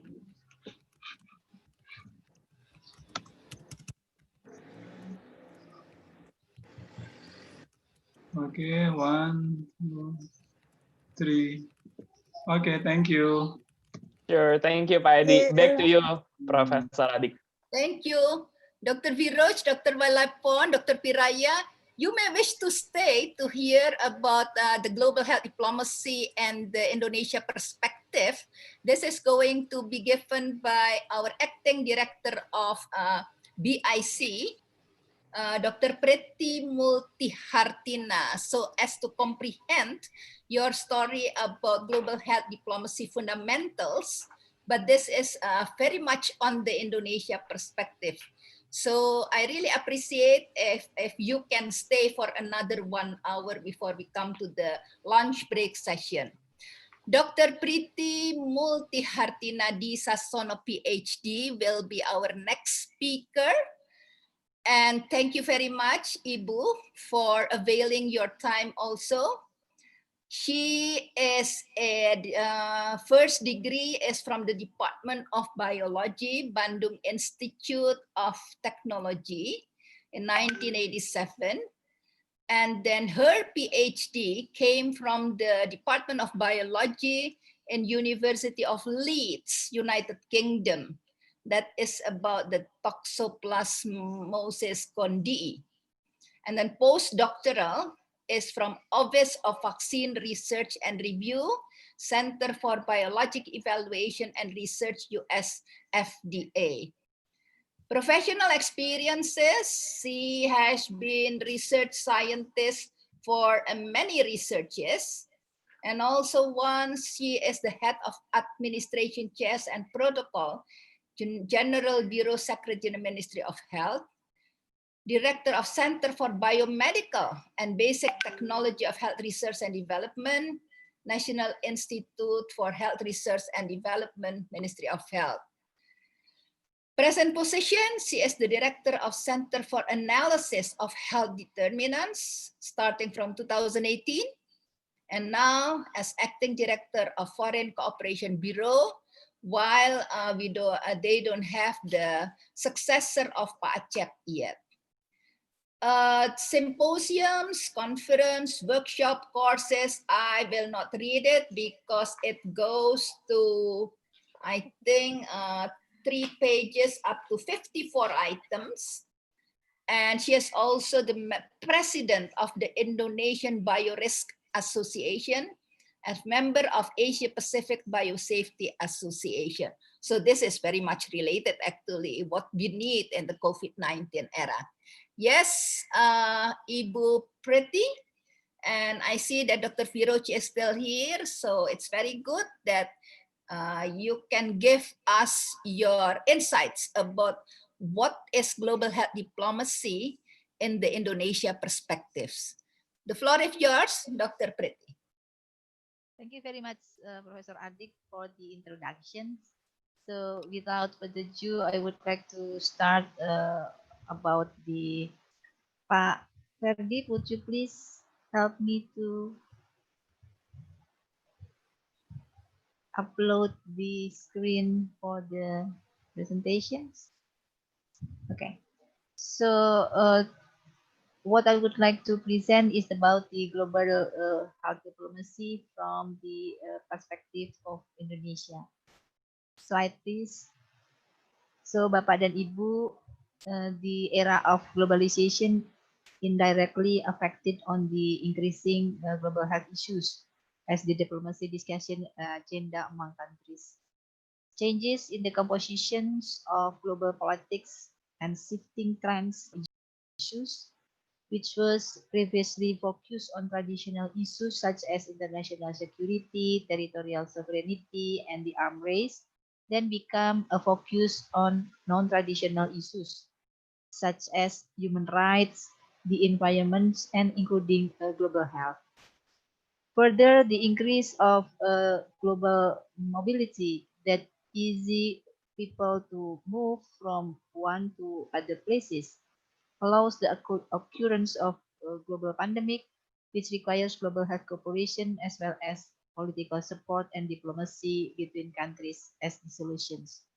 So since then, global health issues have become the global concerns, so that they are not only discussed at the World Health Organization Forum, but also at other multilateral forums that are multi-sectoral and multidisciplinary in nature. So in 2000, it is for the first time the United Nations held a Millennium Summit, which resulted MDGs with three of the objectives related to the health.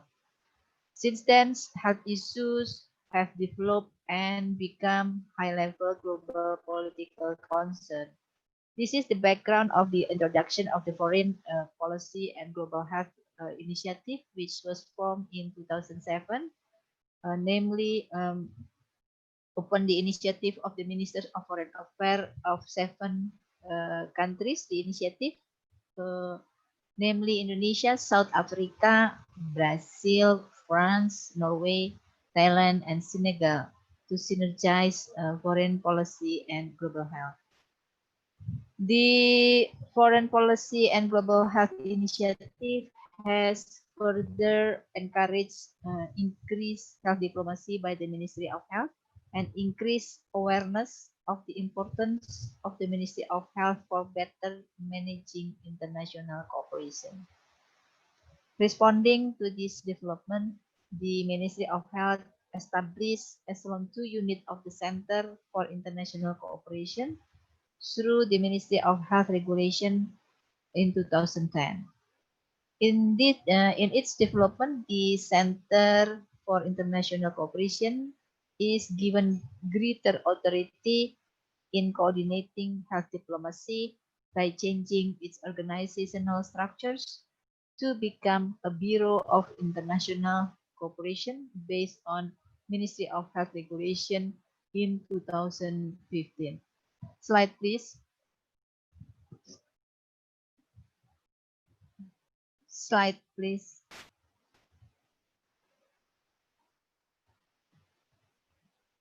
Okay. So the performance of health diplomacy that has been carried out in Indonesia since 2010 continues to increase its momentum and provides benefits for national health development. The Bureau of International Cooperation has set the objectives of the health diplomacy into a vision. Health diplomacy is a catalyst for healthy Indonesia development. Through this vision, health diplomacy over the past 3 years has become one of the catalysts for healthy Indonesia development, which support the achievement of the Ministry of Health Strategic Plan and provide guidance on regional and multilateral health challenges vis-a-vis national health conditions. So with this vision, the Ministry of Health will continue to play an active role in health diplomacy within the framework of bilateral, regional, and multilateral cooperation to produce various areas of cooperation to support the achievement of national development in health sectors. Slide, please. Slide, please. So notable achievement in the World Health Assembly.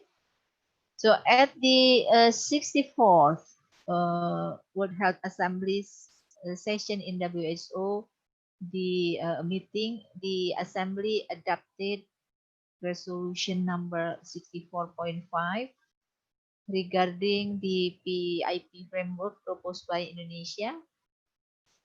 This agenda was proposed as the reform of the mechanism of the global influenza surveillance network, which was established by WHO in 1974 already, which stipulates that member countries are required to carry out virus sampling and delivery to WCC for research purposes, including risk assessment testing, diagnosis, and vaccine manufacturing. So furthermore, Indonesia was at the view of the need for a new mechanism that regulates our cooperation in handling the virus pandemic, including the virus sharing mechanisms. Material transfer agreement, access to vaccine, and other benefits which were finally approved by the Assembly in the form of a framework called the Pandemic Influenza Preparedness Framework, PIP framework. Slide, please. So the agenda item was proposed by Indonesia at that time in order to raise the global eye health issues. It was also as the follow-up effort to the WHO Global Action Plan on Universal Eye Health 2014 and 19, and the first World Report on Vision issued in October 2019, which include integrated people-centered eye care and 5 broad recommendations, including first, make eye care an integral part of universal health coverage. Second, implement integrated people-centered eye care in health system. Third, promote high-quality research. Fourth, monitor trends and evaluate progress. And fifth, raise awareness and engage and empower people and communities. So basically, this resolution includes the commitment of the member countries to prevent and control vision disorders and integrate eye healthcare services in universal health coverage and the national health system. So the executive board adopted this as the resolution EB 146R8, integrated people eye center eye care, including preventable vision impairment and blindness, and has been adopted in 73 WHA through silent procedures. Slide, please. So now health diplomacy performance achievement during 2017 and 2020. Slide, please. So Bapak dan Ibu, up to now, Indonesia has succeeded in building and implementing Memorandum of Understanding of Health Cooperation with 22 countries: United States, Saudi Arabia, Netherlands, Brunei Darussalam, Denmark, South Korea, Cuba, Colombia, Qatar, Singapore, China, Timor-Leste, Turkey, India, Iran, Vietnam, Australia, Papua New Guinea, Laos PDR, Myanmar, United Arab Emirates, and United Kingdom. It has been grown from July, from three MOUs in 2016 to 22 MOUs in 2020. So, implementation of bilateral cooperation in health sectors consists of establishment of joint action plan or plan of action, and there have been 9 plan of action signed until now. Implementation of the joint working group, it has been held for 11 times, and program coordination and implementation. Scope of bilateral health cooperation, including 15% related to community health, 20% related to health services, 17% related to pharmaceutical and medical devices, 18% related to disease prevention and control, 19% related to human resources for health, and 11% related to health research and development. Slide, please. So, meanwhile, in regional cooperation, Indonesia also has many achievements, especially in our leadership in the Regional Health Cooperation Forum, including first ASEAN Health Cooperation. So we, Indonesia, as a chairman of the ASEAN Health Cluster 1, 2016-2018, as a deputy chairperson of ASEAN Health Cooperation in 2018-2020, as a chair of ASEAN Health Cooperation 2020 until 2022, chairman of the 14th ASEAN Post 2015 Cooperation Project Health Development Agenda. So the second cooperation is ASEAN Economic Cooperation. We are also active in various forums such as Healthcare Services Sectoral Working Group, ASEAN Joint Coordinating Committee on Medical Practitioners, ASEAN Joint Coordinating Committee on Dental Practitioners, ASEAN Joint Coordinating Committee on Nursing. Others cooperation, in addition, Indonesia also play an active role in EPIC Forum, including EPIC Health Forum Working Group, Health for Health, Life Science Innovation Forum, co-host of the fourth APEC Blood Safety Policy from 2017, and a host of the APEC Life Science Innovation Forum workshop for blood screening and processing centralization through development of the Center of Excellence in 2020. Others cooperation, Indonesia is currently chair of the Brunei, Indonesia, Malaysia, Singapore, Thailand Forum in 2020, and will hold a virtual meeting with the theme Health Security Collaboration in Cross Borders, lesson learned from the COVID-19 pandemic.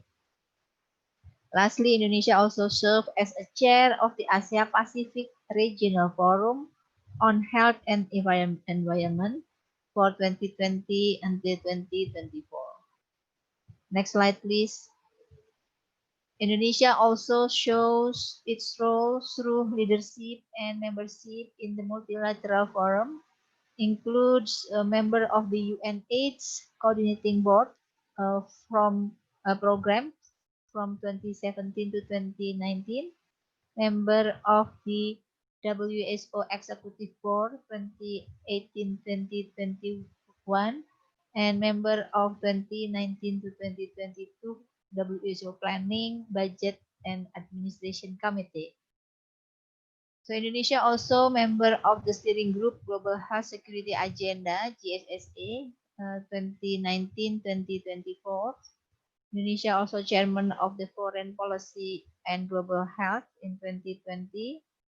Indonesia also chairman of the OIC Medicine, Organization for Islamic Center, Vaccine and Medical Technology Cooperation 2017, 2019, and 2020 to 21st. OIC Center of Excellence for Vaccine and Biotechnology Product. Indonesia also host of the GSA Secretariat, also host the Asia Pacific EAT Forum meeting in 2017, also host of the Global Health Security Agenda Minister Meeting 2018, and also host of SEAR and National Youth Town Hall in 2019. So recalling the information in some slides ahead, through our engagement in the Multilateral Diplomacy Forum, Indonesia has been succeeded to propose resolution at the World Health Assembly. The first one is resolution of VIP framework that I mentioned before, that has been adopted in WHA 64 in 2011. And this year, Indonesia also succeeded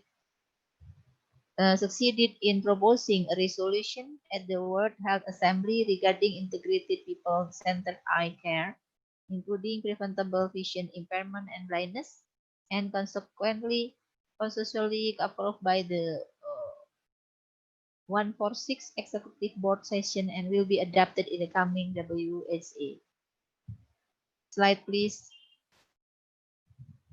So Bapak dan Ibu, the Ministry of Health also manages cooperation with various international organizations, development partners, and international NGOs, including World Health Organization, United Nations Children Funds, United Nations Population Fund, World Food Program, Global Fund, Gavi Alliance, Union, TB Alliance, USAID, USCDC, Fleming Fund, Clinton Health Access Indonesia, Netherlands Leprosy Relief, Global Alliance for Improved Nutrition, Medicine Sans Frontier, Nutrition International, and Helen Keller International, and CBM, CIMAFI, and GH Diego.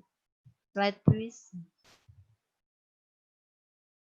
So for global health diplomacy in the COVID-19 pandemic era, Bapak dan Ibu, apart from the various achievements previously mentioned, there are also other forms of the result global health diplomacy in the current situation of the COVID-19 pandemic. We know that the global community is currently experiencing the following health conditions due to the COVID-19 programs pandemic. Decrease in the degree of public health, decrease of global economy, the gap between North-South, where developed countries are more stable, while developing countries are more at risk of experiencing crisis due to the pandemic, global concern on the global health security, and changes in the global society. So this situation is influenced by the dynamic of foreign policy and global health diplomacy, which causes the global community to face challenges, including change in the tools and means of diplomacy into digital diplomacy. Countries are more focused on the effort of recovery and capacity building. Global health is more focused on health security under the IHR or Implementation Health Regulation 2005. Essential health services that must be maintained during the COVID-19 pandemic and the global justice efforts. However, on the other hand, there are also opportunities that Indonesia could put its concern to, including increased international cooperation, increased countries' capacity in dealing with the pandemic, improvement of the health defense system, and increasing the utility of digital health technology. So in this regard, Indonesia needs to carry out health diplomacy readiness, such as identifying gaps of resource and identifying country capacities, identifying national interests as the basis of determining the country position in the international forum, determine the health diplomacy strategy, and increasing the capacity of diplomacy, such as through the workshop that we are doing at the moment. I think that's what I would like to present from the international cooperation. Slide, please. So finally, this is the end of my presentation of the description of global health diplomacy from the perspective of Indonesia. It is expected to become an important foundation for the implementation of health diplomacy in Indonesia.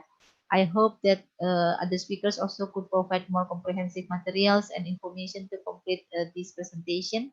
Like Dr. Firaj also already with colleagues from Thailand also already present the concern.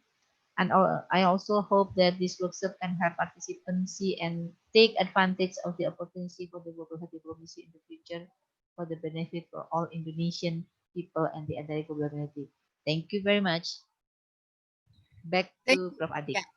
Thank you very much, Dr. Priti. It's so comprehensive within such a limited time, which I really appreciate and which is I'm very proud of it. So please, I will open the floor for Dr. Priti about the global health diplomacy and the Indonesia perspectives. You may wish to give your questions directly. So please need not to go for the chat because we still have some time. Please, participants, facilitators, comments, inputs are welcome.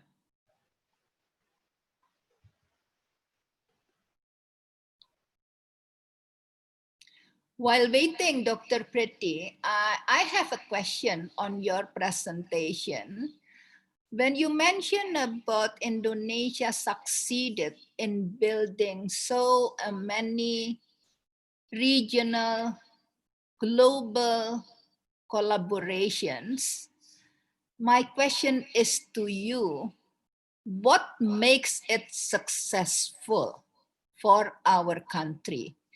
Whether our country, because it's still regarded as one of the ASEAN country, or before we are at middle level or poor income country, or whether also there are some factors that stimulates this kind of discussions at the international and regional level, such as the competencies of the delegates to fight for the draft resolutions that you are bringing, and also the competencies of doing all this kind of negotiations at those level.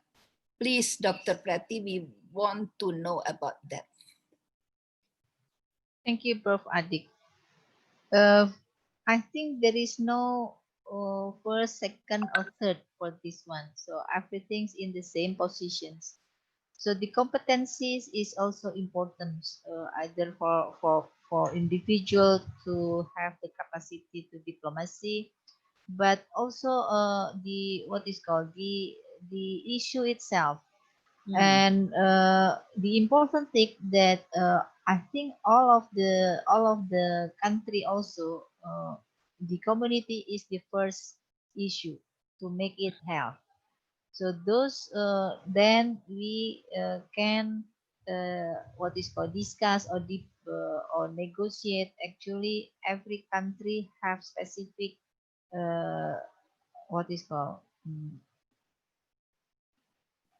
issue, and then specific what is called policy for that. So this actually we can propose as we have already succeed in negotiating for the sample for the transfer materials.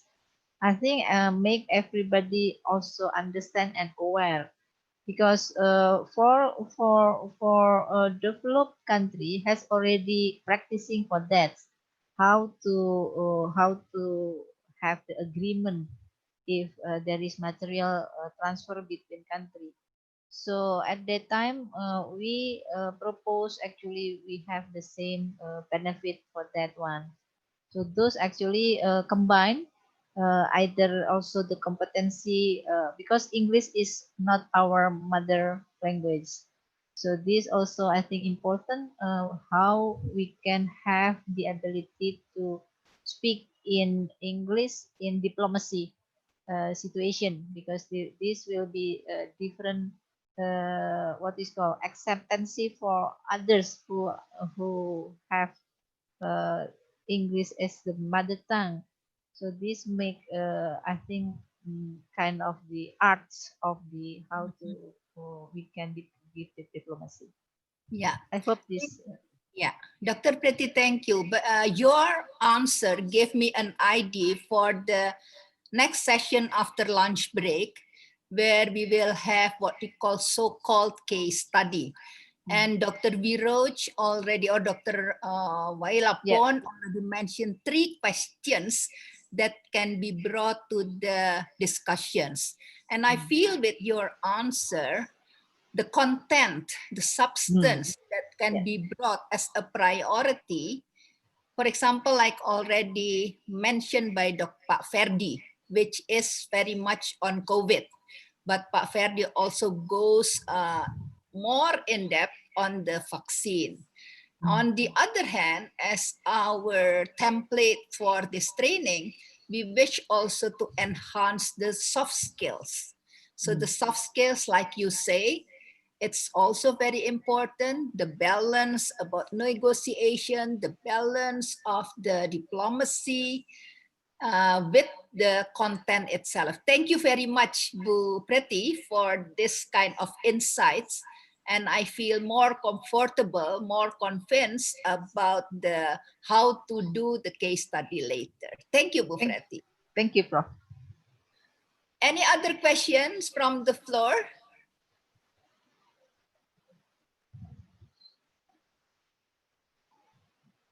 If there is no more, I think we also come to the 11:59, which is about time to break into the lunchtime, which unfortunately we cannot give you the lunch. Please provide the lunch by yourself. And later we will meet again after 1 hour. But before that, I would like to express my high appreciation to Ibu Preti, because so far, this is the first time I saw a very comprehensive information about global health diplomacy in the Indonesia perspectives. And with your permission, Ibu Preti, it's already distributed to all participants, facilitators, and speakers in this training. And also with your permission, I will bring this to our global health classes in Faculty of Public Health. Please, thank you, Prof, for socializing. Thank you. Thank you very much. On behalf of all, I would like to end this session with a great appreciation once again to Dr. Preti. And I will give the floor back to Mr. Andrew. Thank you, Prof. Sure. Thank you. Makasih, Bapak Ibu. Thank you. Yes, thank you, Professor Adi, for being such an outstanding moderator. And please let me once again to thank our speakers in the previous lectures from our colleague in Thailand and Indonesia that gave us a bunch of new insights regarding the fundamentals of global health diplomacy from each country's perspective. Therefore, I would like to express our gratitude also to the audience, both facilitators and the participants who are still with us and contributed to the excitement of the previous lecture sessions. Hopefully, all of you are still enthusiastic, even though the sun is getting higher. Therefore, as we already said for a long time, we will have one video exercise that will be prepared by the IT team that will be played, and please, for all of the existing speakers, participants, facilitators, and the committee to follow the video movement, and let's have an activity together. Please stand up, everyone. We will have like movement activity together.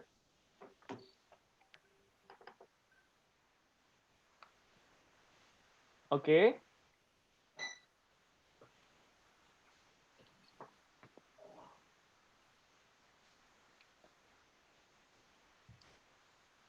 Can we start, IT team?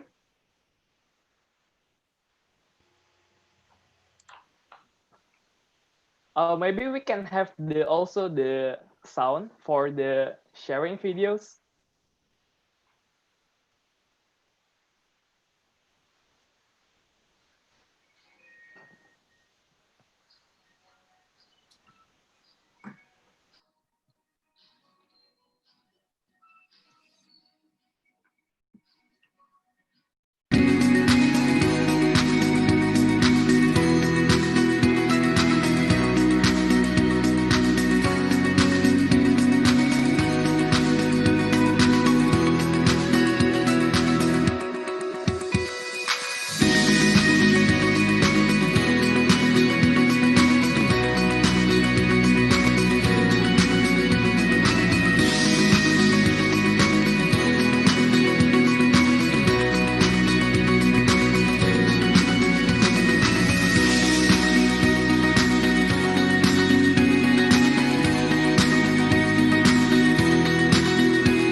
Yes, thank you, everyone.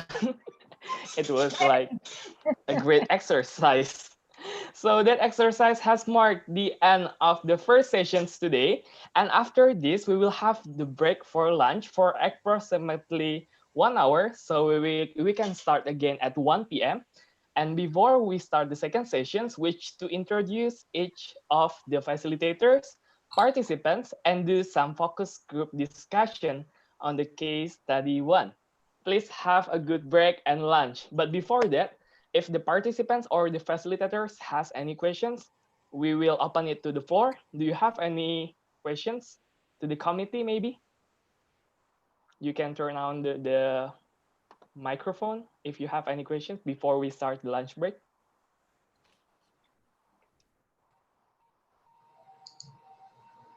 Sure. Seeing none, then see you in the afternoon in the case study sessions. Have a good break and lunch, everyone. Thank you very much. Thank you, Prof. Adik. Thank you, Ibu Preti. Thank What time you. shall we be back? Andrew, what time shall we be back? 1 p.m. 1 1 p.m. p.m. past 5. Yes, we can go back at that time. Thank you. Thank you, Bu Preti. Terima kasih. Makasih. Dulu gitu ya. Yes, we will have the break and lunch session first until 5 past 1 p.m. Thank you very much, everyone. Thank you.